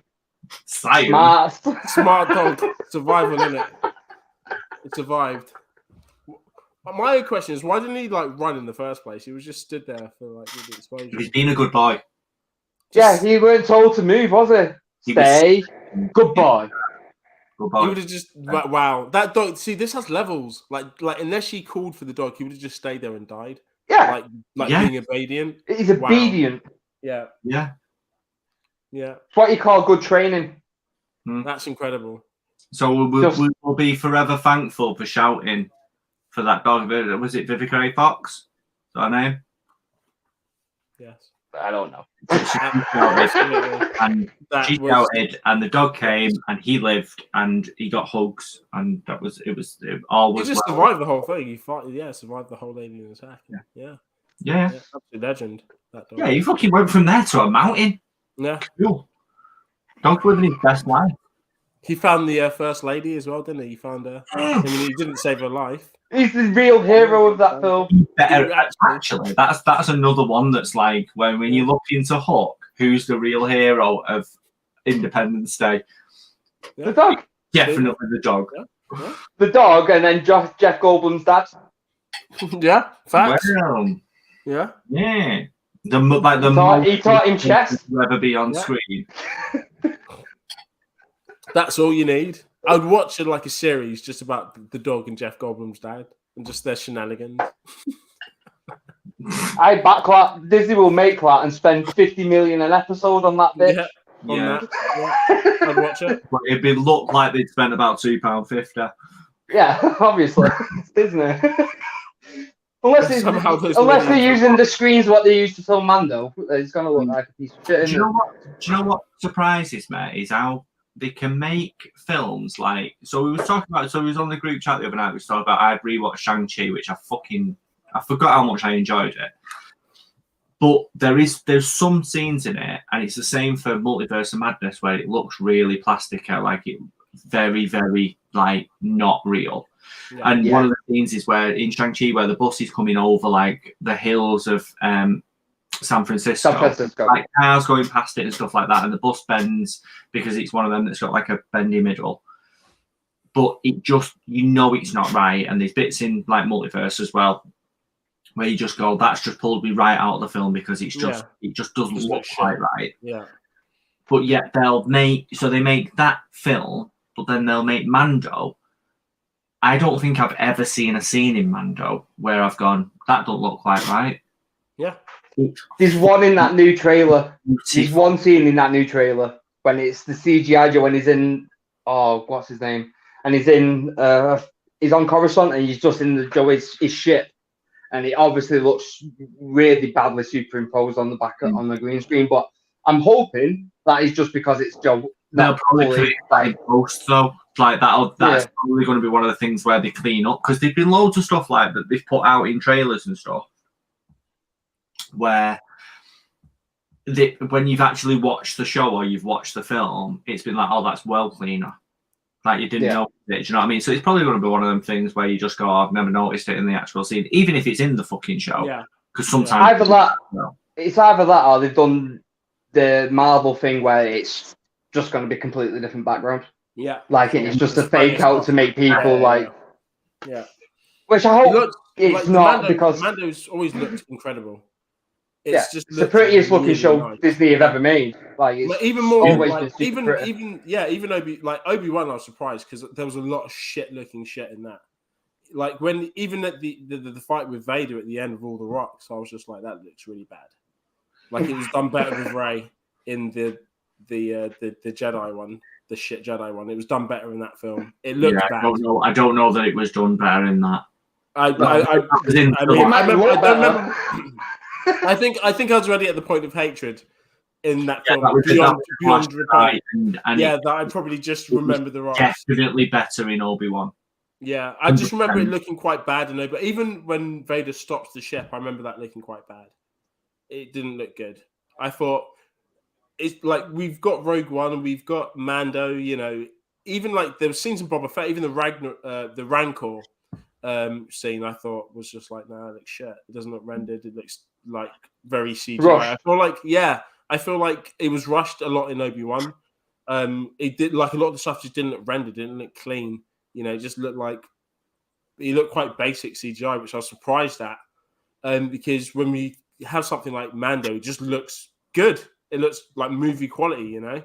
And I feel like there was just so much in like there were scenes in Obi-Wan that looked good. I was like, this is amazing. And then there's other scenes that pulled me out of it completely. I was like, this just doesn't look nice. That's all. Yeah, I feel anything what's just direct to streaming, they're not going to pay as much attention to the finer details, and they're usually trying to hit a harder deadline. Like they're trying to rush things out, but usually doesn't stop the storytelling being better because, like I said, it's got Dave Filoni involved, so the lore is always going to make sense compared to the films. It might not look as pretty as the films in certain points, but at least it makes sense, like why stuff's happening. But Disney kind of butchered it, haven't they? They bought it for $4 billion? Billion, yeah. Yeah, they bought it for $4 billion, and then they've just gone, right, we've made our money, we don't need to spend quite as much time on it. Yeah. Because they made it back off the first two films. No, Willow was Lucasfilm. Yeah, but Lucas didn't really give a shit about Willow, let's face it. No, but it'd be interesting if we spent on it because that money could have gone somewhere else. Could it? Yeah. Where? Yeah, anywhere. NHS. His pocket. Just keep it, mate. We don't need this. I remember Lucasfilm doing. So before George Lucas sold it, they did a film with Cuba Gooding Jr. called Red Tails. Oh, the one about the fighter pilots in World War II. Yeah, which was actually quite good. I'd be well happy to see a series of that. Like, I think it should have been a series. Yeah, that's what I mean. Just disregard the film. Like, it's really good, but do a fucking season of that. Make it like Band of Brothers. Do just a one-off, one and done, 10-episode season of that. Spend as much money as you want on it because I'll watch every fucking episode because it could be an incredibly well-told story. And it was like a proper passion project of his that he did, that he just rushed out because he was selling it, which was a shame. I think it was one of the last projects that he did while he was still in charge of Lucasfilm. It was good. I remember it was good. Yeah, it was kind of. It was kind of. It's entertaining. It's entertaining, but the actual content of the film does feel rushed. Like Al said, if it was like Band of Brothers is my favorite one and done series ever. Like if they did it like that and spent that kind of money on it, it would have been mind blowing. Like I understand that. That's the two places that we cross over in life is Band of Brothers and National Treasure. I can't believe you've gone full circle. Hey, anytime we get to talk about National Treasure, we will talk about National Treasure because if Nick Cage does show up in National Treasure at some point, I will shit the bed. I'll blow me load. Yeah, it'll make it the most perfect show ever, and it would have been worth it being that bad and good at the same time. Yeah, but also good, but bad. But also the most excellent watching I've had all year. Yeah, but shit, but good. The Last of Us. So did everyone watch it? Oh shit! Yes. I forgot we'd not got to that. I thought that's where we were going to end it, with you being really confused. Let's talk about it. Right, so who played the games? Right, I never played the games, so I'm going into this cold. Yeah, so we're right in the middle. I played game 1. Nick played both. You played none. None. So we've got a mix. I absolutely adored this first episode. I thought it was gripping. The pacing of it was great. How tense I felt after that first part when it's in the 60s and it's talking about the fungi, like, which is all based on genuine science. Like, it's maddening to me. Like, the fungi taking over the ants or crickets and stuff like that is all genuine, real. That really happens in real life. So after that point, I was like, oh, right, I understand what's coming now. This is going to be horribly tense. Like, from that first 3 minutes of them talking about the science of what pandemic would be the world killer, I was like, oh, I'm going to shit a brick halfway through this episode because I kind of understand that science. Yeah. Weirdly. So, and then that first death, Joe, after the dogs knocked on the window, like, incredible. Loved it. Absolutely adored this show so far. Nick, you're the one I thought would be the hater of this show, just because of how much you love that first game. That first game for me is one of my favorite games in the world. Everyone who's played it says the same. I feel. Yeah, it's just for me incredible. Like, I mean, I've played. You guys know I played a mix of like all the games, basically. Everything. And this is the game. I mean, I enjoyed, like, for me, the game that I remember that I sat down in front of the most, bar Final Fantasy VII, when I was a kid, was Metal Gear Solid. And what made that game for me was it was the closest I've ever been to playing a movie, like, ever in games. That was my first kind of step into this. And The Last of Us actually made that possible. Like, for me, this was playing a film. It was I was as excited about the cutscenes as I was to play the actual game. You know, the cutscenes would apply perfectly. A moment of reflection, actually, to keep the story going. Things that obviously are just all you need is just two people in the room having a discussion about something, or something happening, or a group of people, just whatever. They tied it all together, and they were worth the wait. And every time I got a oh shit moment from it. Like, this is a game that there was moments in this game where I literally had to, like, put the controller down, like, fuck. You know, it was so well acted. It was so well directed. It looked beautiful. The gameplay was incredible. It was a proper survival game. When you actually played the game, the things that you did, if you decided not to check a house, that could be the difference between life or death. Every bullet counts, you know, in this game. It really does. And you have to be tactical and careful about how you're doing things and who you attract.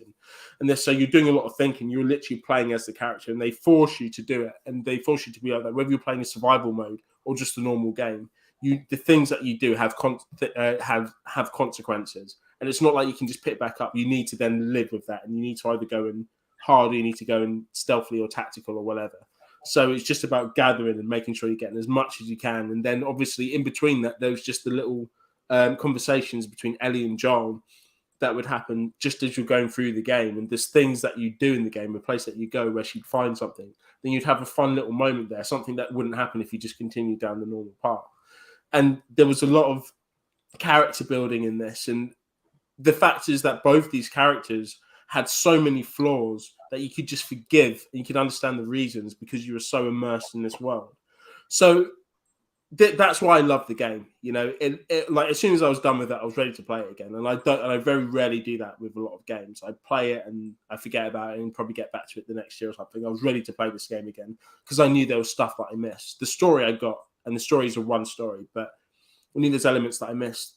And I was why I was skeptical about the HBO series is because I never thought that, and I still don't believe that whatever these guys do will be as good as the game. Therefore, even if it's good and entertaining, it's not going to be as good. And if I'm going to see something that's based on the same thing that's not as good, for me, it's pointless. This is my thought pattern. There's no point of watching something that's not as good as what you already have. So just play the game. Why make the live action? And either it's not going to be at best, it's not going to be as good. It's just going to be good, and at worst, it's going to be trash. So this whole thing's left me feeling a little bit like, I don't know. I'm a bit. It's like the time I was touched in church. I was like, oh, I don't know if I like this, but I do. Left me querying a lot of things. Left me questioning myself. Brilliant. I wanted to. Everything was telling me no, but then there's a part of me that went, but I want a bit more. And that's exactly how this left me. I was like, I know what's going to happen. I can see, and you guys have that same analogy of church. I want you guys to think of this while I explain the Last of Us, just so you forever remember this. But I can't do it. That's what she says. I can't do this. Jesus Christ. No, but like when I was watching it, I thought there's no way that this is ever going to be as good as the original. There's no chance. And then what I saw, it was it's the same. It's the same story. The intro, I feel, is still done better in the game. But the things that you don't have, like the interview, the news report interview, I did enjoy that in this. I quite liked it. And then after the interview, it cut straight to the intro. In the game, what happens in the opening act before it cuts to whatever years later when you see Joel? We all know, I don't want to do spoilers, but we all know what happens, and it's an absolutely tragic scene. My uncle played that game, and that same thing happens in the game. But when that happens, after that finishes, it's just it cuts to darkness, and then the intro happens, and then you've got the credits of the game, The Last of Us. The same music, the same type of intro where you see the fungus growing and this, that, and the other. But what's happened is obviously the attack on the town and things. That is the intro to the game. So then it's giving you time to just kind of like get to grips with what's just happened. My uncle played it and watched me play it up until that point and said, "That's it, I'm done." And I literally said to him, "If you can't handle this scene in the game, it's not for you. This is a warm up to what you're about to see." And there's characters you think like just for this short amount of time, the people that you get to know, you feel for so much in that one scene. And that's when I knew I was hooked. I was like, when that happens, I was like, fuck, this is going to be one of those games that's going to literally it's going to pull on all the heartstrings. It's going to be so tense, and it's going to be a lot of tragedy in this. And in a very short time, they get you hooked so quickly. And I feel when people are watching the first episode just now, it's like watching the intro. It's like watching the intro and then a little bit just after it, basically, to the point where they venture out into the wastelands. Follows exactly the same story. There's a lot more added to it. The thing that gave me the oh shit moment in this is the attack on the town and the aeroplane scene. I don't think that happens in the game. I remember that. Yeah, I remember a car going into like a cinema or something, and it exploded, and that stops you, and that crashes the car. Yeah. I didn't remember a lot of it, so I'd forgot about what happens in the first bit, right? Without spoilers. Yeah. So I started watching it like a dickhead, and was like, "Oh, it's not what I expected, Ellie." Not helping yourself here, bro. I was like, oh, okay, fine. That's not what you were expecting her to. Did you say it's not what you expected her to look like? It's not what I expected Ellie to look like. Having played the game, like that's not what I expected Ellie to look like. And then just cracked on with it and was like, right, fine, whatever. She's actually really fucking good. There's bits of it, the opening set, especially when they're in the car, that feels very like a gameplay cutscene. Very game. Vicky said the same thing. Vicky said it's like watching a cutscene. But the directional style of that, to make that feel like that, I think is intentional and fucking genius. It's the same. Because the car scene is the same as the game. Yeah. You're literally, you look around, you're in the car as you're driving from the farm to and you look, and it's the same thing. You see the barn on fire. You see everything. It's almost, they've almost done it like they're paying homage to the game. But the talent level of directing a scene like that, because it must be difficult enough to adapt a game to sort of see the live action remake anyway. So to direct it and then go, but we're going to do this bit exactly the same because this is really going to hit, which it does. For anyone that's played the game and anyone that's not played the game, that hits exactly the same. Yeah. And then it gets to the point, and then so I was like, that's cool as fuck. And I wasn't expecting to feel like that. Same. And then it got to the point where a thing happens, and I'd forgot that thing happens because I thought that character was Ellie, because because I was just dead like into the story. I'd not seen, so there'd not really been any reference to the name of the character and stuff like that, and I was just like, oh, okay. And it hit me as hard, and then immediately all the game came back to me. Yeah. So it hit me like emotionally as hard as it did in the game, where I just went, I really need a minute now. I'm just going to pause that for a second. Fuck off. I'm going to have a wee. Digest. I'll watch the rest in about sort of 2 or 3 minutes or so. Like, I genuinely needed a break away from it because it's fucking dark. It's what it should be. It sets you up for everything. Probably all I can say. It's what it would be and what it should be, and it's as real as possible in the most in a situation that you don't want to be real. It's horrible.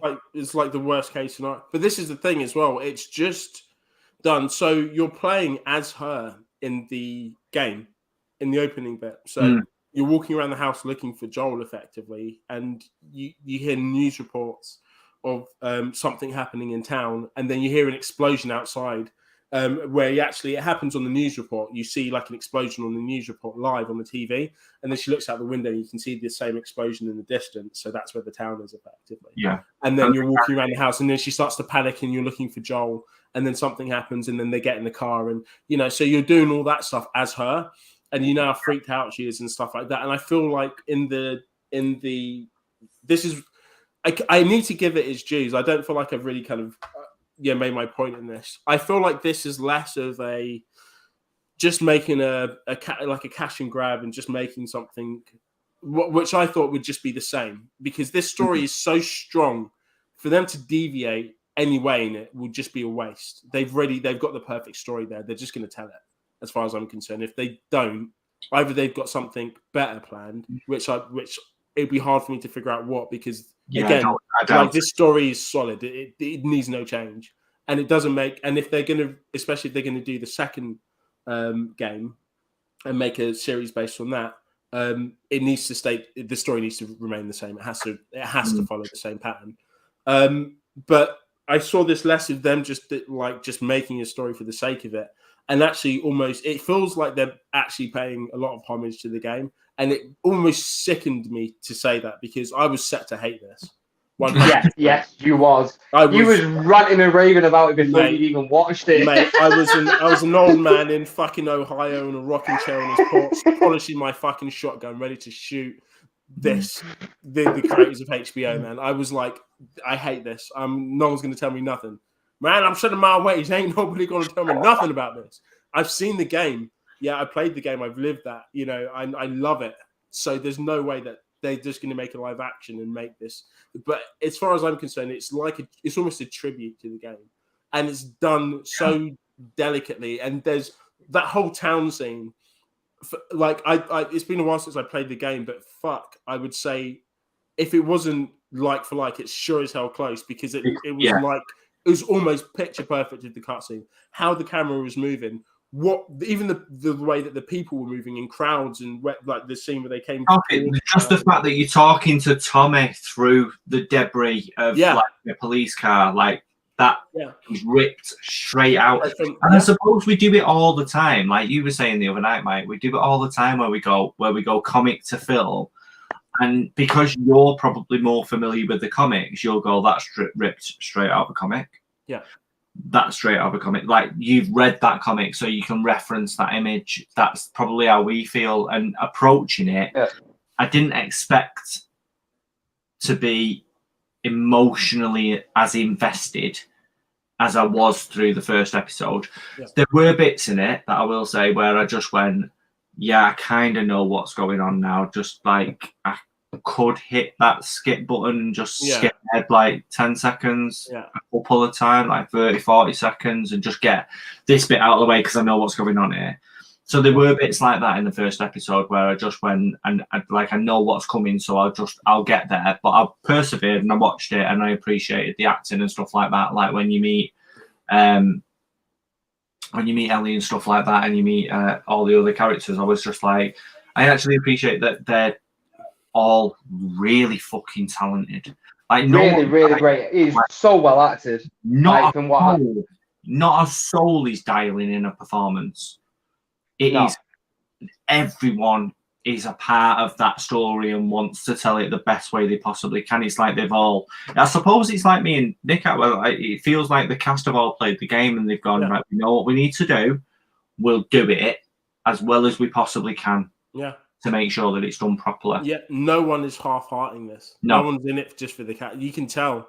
Like, generally, like, I wasn't like Al. I knew exactly who the person was, you know, the family dynamic was in the beginning. I knew exactly what was happening. To be honest, even in the beginning bits, the school scenes and, you know, the watch shop and things like that, I was like, give a fuck, I know what's coming. Yeah, just get to it. You know what I mean? I can see what's going on. Annoyingly, the way it was done, it was so delicately, and to me, I was just like, why are they paying so much attention to these little moments? I don't get it. And it kind of dawned on me, you're not playing this character. You know, in the game, you had an opportunity to live her life for a moment and play the character walking around the house and stuff. You don't get the same luxury watching it on television. So we need to just watch it, see what she does on a day-to-day basis.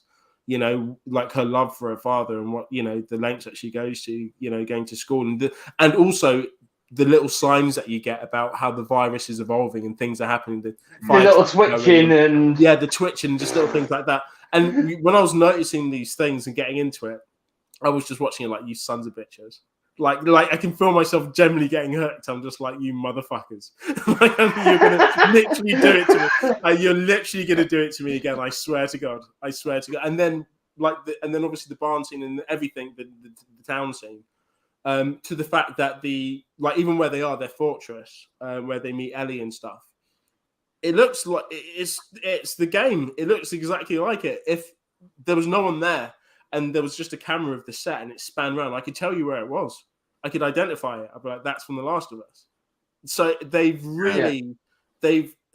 me, I'm just kind of impressed with the fact that these guys really put in the time and effort to make. Yeah, when at the start of that scene, Joe, when you see the kid walking up to the gates, and it shows you that those front of the gates, I just turned to Vicky at that point and went, "Oh, HBO have pushed the boat out," which HBO do anyway because it's fucking HBO. But like the scale and the size, and it didn't feel like fake sets. It all felt tactile and real, and like they've actually found either somewhere which is a burnt out husk of a town and they've rebuilt a set over the top of it, or they've literally built like a weird town in the middle of fucking nowhere for this reason. And it's the scale of it seems wild. Like it just seems wild, like to me. Yeah, they've pulled legitimate scenes straight out of the game, and they've put it there for us to watch. Yeah. The kid walking up to the gates, is that in the game? No. So I didn't think. I think that's just an extra hook to make you show what this new place, this new society is like. Like you can find a kid 20 years later on, that lady, test them, and then that lady was the officer who played who taught that child. deserves a fucking Oscar. I was like, incredible. Shit. Yeah. Like, you could see that she knew what she was saying wasn't what she was saying, but it's the weirdest experience I've had where I've gone, you can see it in her eyes, but you can also see the lie in her face where you believe it. Yeah. It was I'll say this. It's one episode in right now. I'll just say that it is absolutely the best game to TV or game to live action adaptation we've ever had. There's nothing close to it. Because it can, even one episode in, you don't get that emotion from anything else that's ever been released. What you want about? If you watch Doom, but also, mate, in fairness, the game of Doom gives me crazy hype. I'm sorry, mate. but the film is a piece of shit. Don't get me started on that. Yeah. But anyway, but it's the first, and I know that I can comfortably say that because it's the first fucking show that I've watched that's made me regret watching or playing the game. So I'm happy I've not played the game at this point because everything's new to me. Yeah. Like I'm super happy I never played that game. But as weird as it is, I'll finish this series, enjoy it fully, and then go back to the game and see it. Because I feel like that's going to be the best way for me to do it. I kind of get that. Like I can see what Alan's saying as well. It's like watching Star Wars for the first time, or like Empire, and going, imagine we're seeing this in the cinema for the first time. Yeah. I mean, fuck me. Seeing. Imagine me dad wasn't sat on the settee going, no, you're going to find out in a minute. Yeah, exactly. What a prick. Yeah. It's like sat there going, he's a general. That's how I feel, though. That's how I feel watching The Last of Us. It's something there's going to be characters that are going to pop up, and I'm going to be like, oh, shit. You know what I mean? Or there's going to be something's going to happen, and I'm going to be like, oh, it's like watching this first episode. For me, I was just kind of like, here we go. I was even messaging you guys saying watching, and I just wasn't impressed. Like I was just watching, like as it was going through, I was like, this is drawn out. I already know what's coming. I already know what's going to happen. And then I was noting the subtleties in it, and then I was just like, actually, this is good. And then with the casting, I was like, this one old shit moment. Exactly. I was just and I had to say, I confessed, and it was the plane scene, and I was just like, when I saw it, I was like, oh shit. I literally sat up. That's wild. And I was just again, Joel and Ellie, I feel like Pedro Pascal is a better Joel than I thought he would be. Oh, I actually believe. I absolutely. It's hard, man, because obviously when there's someone like a character, again, like Mike, when you play the game, and wherever you play the game or not, I'm sure you already have an understanding. But he was the character. You believed it. This was the character. Joel had literally this was his personality. He didn't vary and adapt to the game. He was just ruthless through and through. I'm scared even telling you things about the game just in case it happens in the film. Don't. But I won't. But there was just scenes where you just think this guy is just a fucking bad. He just doesn't give a fuck. He's just a badass, you love him because of that. But again, I can't even say shit. But yeah, he has love in his heart, obviously, and what's happened to his yeah, exactly. I can only say he seems like he's got huge, and I mean, like a Mount Everest amount of PTSD. If it's not from his service, it's from the death of his kid. Yeah. It's just like it says it in the show though, where it says because she references it where she goes, "Everyone's scared of you." Like everyone knows, everyone in that town knows who Joel is. Everyone knows you don't fuck with Joel because he will mess you up. Like he will murder you, he'll bury you in a hole, he'll put you somewhere. But at the same time, if he's your mate, he did anything for exactly, but he's like the most loyal person that you'll meet because she's just cuddling him and she's like, I'm completely safe with this brutal motherfucker. Yeah. and he shows both sides of that, where he shows his vulnerability, he shows how brutal he can be. I loved. But that's the thing. This is the legitimate thing, and there's times in the game where you forget it because there's moments of just absolute love and care there, and he's just trying to help, and then there'll be a moment there where something will happen, and it's almost hard to watch. Switch. You know what I mean? Yeah, he would just switch. Yeah, there'll be an enemy in front of him. The switch is like, I've got to kill people now. And it's not even the fact that he kills them; it's how he does it. He's just so much anger and malice and hatred. It's beautiful. The whole thing is just beautiful, and it really gets you. And I wasn't convinced on Pedro Pascal. Same. I was. Wife's going to hate me for this. Yeah. I wasn't 100% convinced that he was a really talented actor. So I thought he was solid, he was good, but I didn't feel like he was really great. Talented. Yeah. But then I watched this and went, fucking hell. Like he can really. It's got chops on it. Like he's got genuine chops. Like if he actually takes a step back and takes an indie movie or two, or does something that's like a passion project of some fucking small director that goes into Cannes or gets getting Oscar buzz because it's written really fucking well. If he takes his time, because he's got a bit of money behind him now and he can, you can see him winning award after award after award. He was fucking incredibly passionate and heartfelt and emotional and just all the things that you want to feel or you don't want to feel. Immediately just went, it's just fucking ruined me for a bit, mate. It's just. Have you not watched The Unbearable? Have you not watched The Unbearable Weight of Talent? Yeah. Watch it because that'll show the complete opposite side of what is shown in this. He's got the full range. It's wild. I was going to say that's what you're kind of talking about when you're talking about the kind of art. I wouldn't say it's an art house production. Oh no, it's definitely not but it's he's showing he can do literally. He can do comedy. He can do straight stuff. He can do brutal, horrible action stuff. He can do really dark, morose, depressive stuff. He's got the talent to be able to do everything, and it all seemed completely believable. Yeah. One other which thing is wild. Yeah, one other, just moving away from.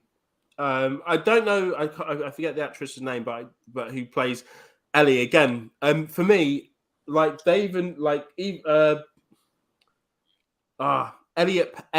Page, has even stated, when The Last of Us first came out, that they basically based Ellie off her Juno character. Everyone kind of sees it. I was surprised that Ellie wasn't voiced by Ellen Page at the time. But actually, Ellen Page only, almost after The Last of Us, there was a game out called, and I can't remember what it was called, but it actually had Ellen Page, acting, and you get her. Yeah, the visual stuff. But I think it's called Between Two Souls, something like that. But it's basically name rings a bell, I think. Yeah, and it was on the PS4, and it's basically about her, and she had psychic powers, and it was like a movie. It was good. I really enjoyed it. It was good fun, and there was things that you could do in it that was great gameplay to me. I just feel like it was. It just didn't have the kind of. It tried to be too much of a kind of spectacle, and should have just been a bit more kind of low key. But William Dafoe offers his voice talents and things like that. There's just loads of people in there. But when I think of Ellie, I think of her. When I think of Juno Ellen Page. Yeah. That's the kind of character, because if this was done back in the days where the Juno days, then that would be the cast. It would be Ellen Page playing Ellie. That's Michael Cera is. Yeah. As nobody, who would he be in The Last of Us? Dead. He's dead. The last one. Yeah. The kid that walks up to the town. Yeah. But it would have been her. So every time I think of Ellie in the live action, that's what I think of. The character that's in it now, she was in Game of Thrones, wasn't she? Yeah, she's been in a bunch of English things, I think. Yeah, she was in another thing. This Lady Mormont, she was the one that told Jon Snow off. Yeah, that's right. Yeah, like stop being a bitch. There was another thing on Amazon that she was in as well, like a period comedy or something. I can't remember. But she's been in a couple of things. I think she's already kind of renowned for playing like the kind of unconventional young person that's like that has the voice of a big person. And when she first came on screen, I was like, like when I first, just like it was the same when I saw Pedro Pascal when he wakes up and he comes down the stairs, up until the point where he starts talking about, do you have any homework fractions? I was like, yeah, that's Joel. You know what I mean? I was convinced. I was like, fuck it. I'm sorry, it is. It is, and it annoyed me. I was like, yeah, all right. With her, I was like, and then again, probably 30 seconds in, I was like, yeah, okay, this is Ellie. You know, just like her back chat, her smarmy comments, even the way she even moves. Little knife play. Yeah, absolutely. Yeah. As soon as she started counting to 10, and she got to 8, and I went, yeah. And then yeah. And fuck you. And her American accent is fucking incredible. Like, it's really, really strong. Yeah. Where you would watch that, not knowing the actor, you would watch that and just immediately believe think he's an American person. Yeah. She's not, because I didn't know. No way she's English. Yeah. But she is. But she is. Yeah. Yeah. I'd happily say that I'm now intrigued by this. I was ready to hate it. I don't think, like, everyone's raving about it. Everyone loves it at the moment, which I get. And a lot of the people that are raving about it, like a lot of people that strong first episode, strong first episode. But this is the thing. For me, it would have been hard I kind of expected this reaction. For me, I think it would have been hard for it not to be a really good first episode because of the story. As long as they followed it and they did it justice, then it was always going to win. But that's the issue, doing it justice. Well, that's it. But as an intro, but even if it was just the basic story and what happens in the beginning, the opening scenes in the game, it hits like hard. Even like playing it in the game, it hits hard. So they would have really had to have fucked that up for it not to have captivated people. Yeah. And then obviously afterwards, everything else that happens, you understand his character, Joel's character a bit more. And then Ellie's character you're getting in this, and then obviously then they kind of now venture out. So again, I was ready to hate it. I can understand when people love it. I feel like they've done it absolute justice. I was ready to really hate this. Again, my heart is still with the game, but Mike, one of the things that you said was just you need to disassociate yourself. I can't because it's so like the game. Yeah, you've seen it, but that's not a bad thing.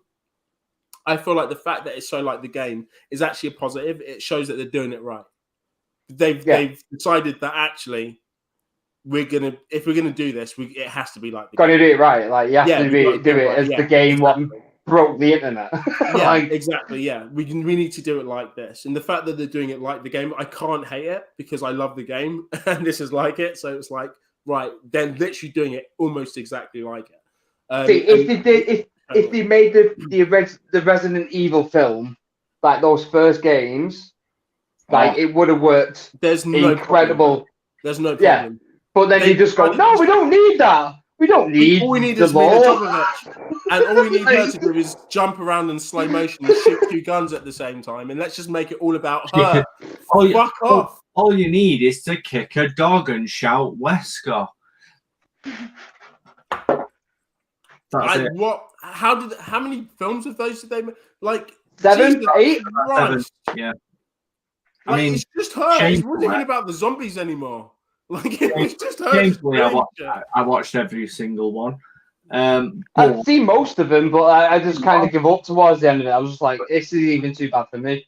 But that was one of those franchises, like I said before, where I went, I need to watch it so I can shit on it because I know it's not good, but it's kind of like a guilty pleasure where I'll just watch it for Mila Jovovich just kicking things.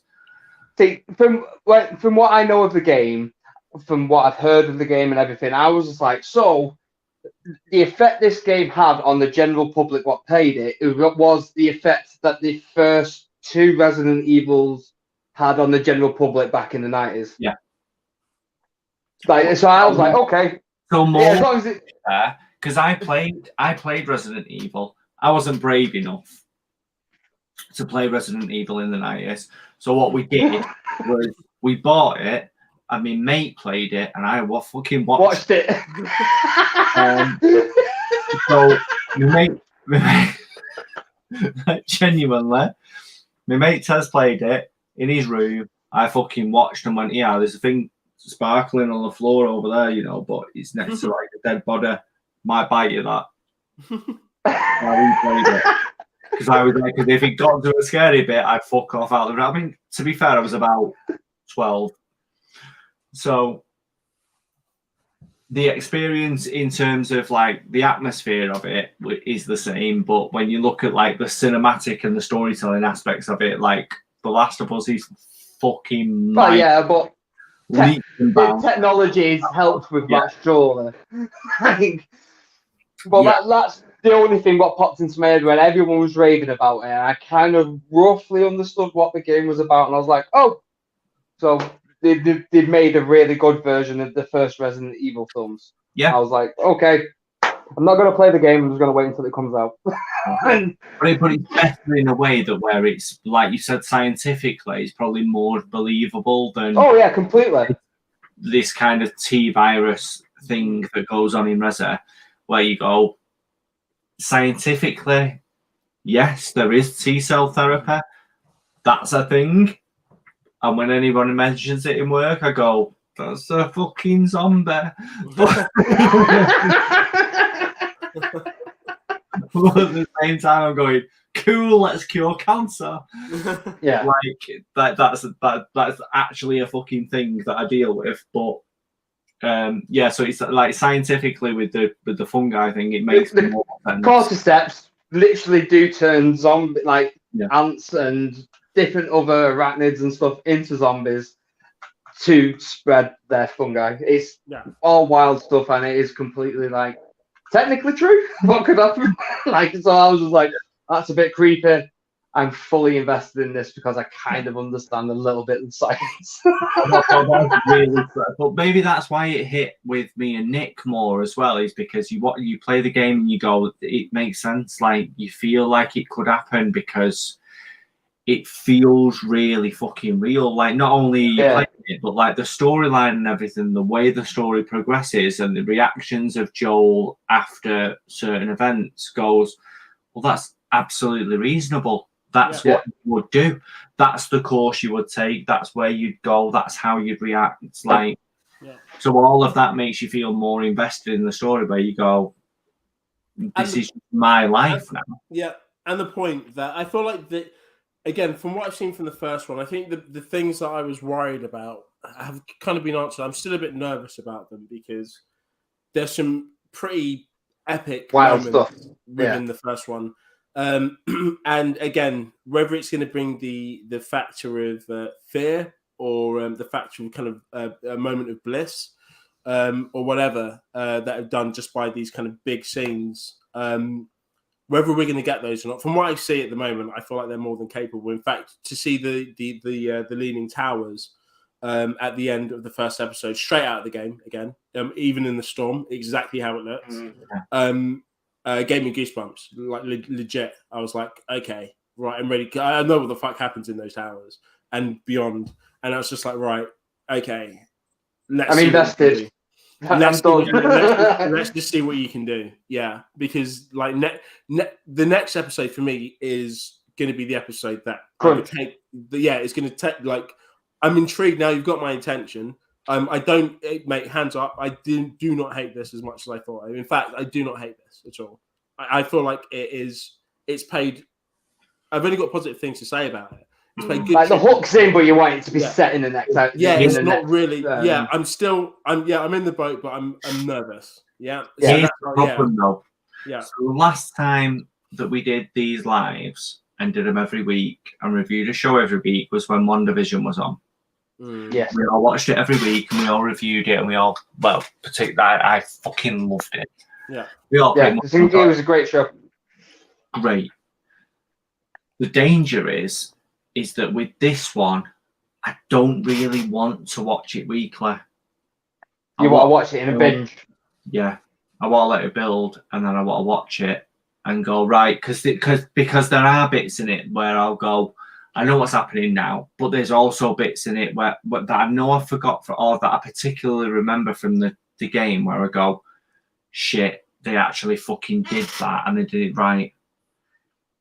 Yeah. So I don't. I will watch it weekly if we're doing this weekly. I'm just gonna watch it weekly anyway because I got to the point where I loved binging stuff for a long time, but like I like that enjoyment of watching something and having a week to stew on it and think about what's going to happen and talk to people about it, and then it comes out and you're like, oh shit, now I can talk to everyone about what's just happened and I gotta wait for another week. Like there's some weird, sick, perverted enjoyment I get from that. Like it's just stretching it out a little bit longer. So it's having the opportunity to speculate as well as to what's going to happen in the next episode and how the story's going to progress, and then be proven wrong next week, which we always are. Like, we very rarely fucking get it right yet. So it's unless it's National Treasure, then we can just tell you what's going to happen. Absolutely know what's going to happen. In that. Because it's. I still don't understand. Is that good? Fucking no. Yes. One thing that I have to say is just moving things away from National Treasure and back to Last of Us, for the love of God, is I love the one thing that I was nervous about was the zombies, and I wasn't mad about them. They're not zombies. Sorry, the infected. I wasn't worried about. I wasn't worried about zombies. I was nervous about it. I was nervous about them, how they would seem, how they would act. Again, when you see any type of the undead or infected or whatever, you always have that kind of stigma in your mind. And I remember in this game, they were just quite brutal. They were just, animalistic. They was just not in control. And I feel like that scene where Joel's running through the back of the diner, and all the bar and out, and that thing's chasing him, and it's just smashing into things as it's trying to get him. Because it's not occupied with what's around it. It's singularly focused on what it needs to get, which you completely understand. There was a bit in it where I quite liked like the first old woman where she's got all the things coming out of her mouth. I was like, cool, fine with that. There was a bit, so that exact scene that you was just talking about, where the guy just kind of pops up out out of the crowd. Oi, mine. Literally like a meerkat that just goes ping, pops up and go. I like looks directly at Joel, and you go, oh shit, like run, bro. Like, why are you even fucking holding that stair? Just fucking leg it. Doggy. Hello, Doggy. Yeah, there was that one bit where I was like, that's a bit. That's the only bit in the show where I kind of giggled a little bit and went, that seems a little weird. So I really enjoyed that because it was ridiculously over the top, but because it's not zombies, I'm not arsed. Yeah, but that's how they are. Like in the game, that's literally how they are. Like I wasn't too sure how it was going to be, and then the point where you see it running and it's like smashing into the counter, and it's just not even like it's looking at them. It's just body moving, like to try and get them. And I was like, actually, that is like the game. And the old woman, they're just crazy. The old woman, what you see first, with it, and she's got the cordyceps coming out of the mouth and stuff. Vicky just turned to me and went, "Oh, that's very much like the thing." And I was like, "Yeah, that's a good example, like because it's like a parasite." Yeah.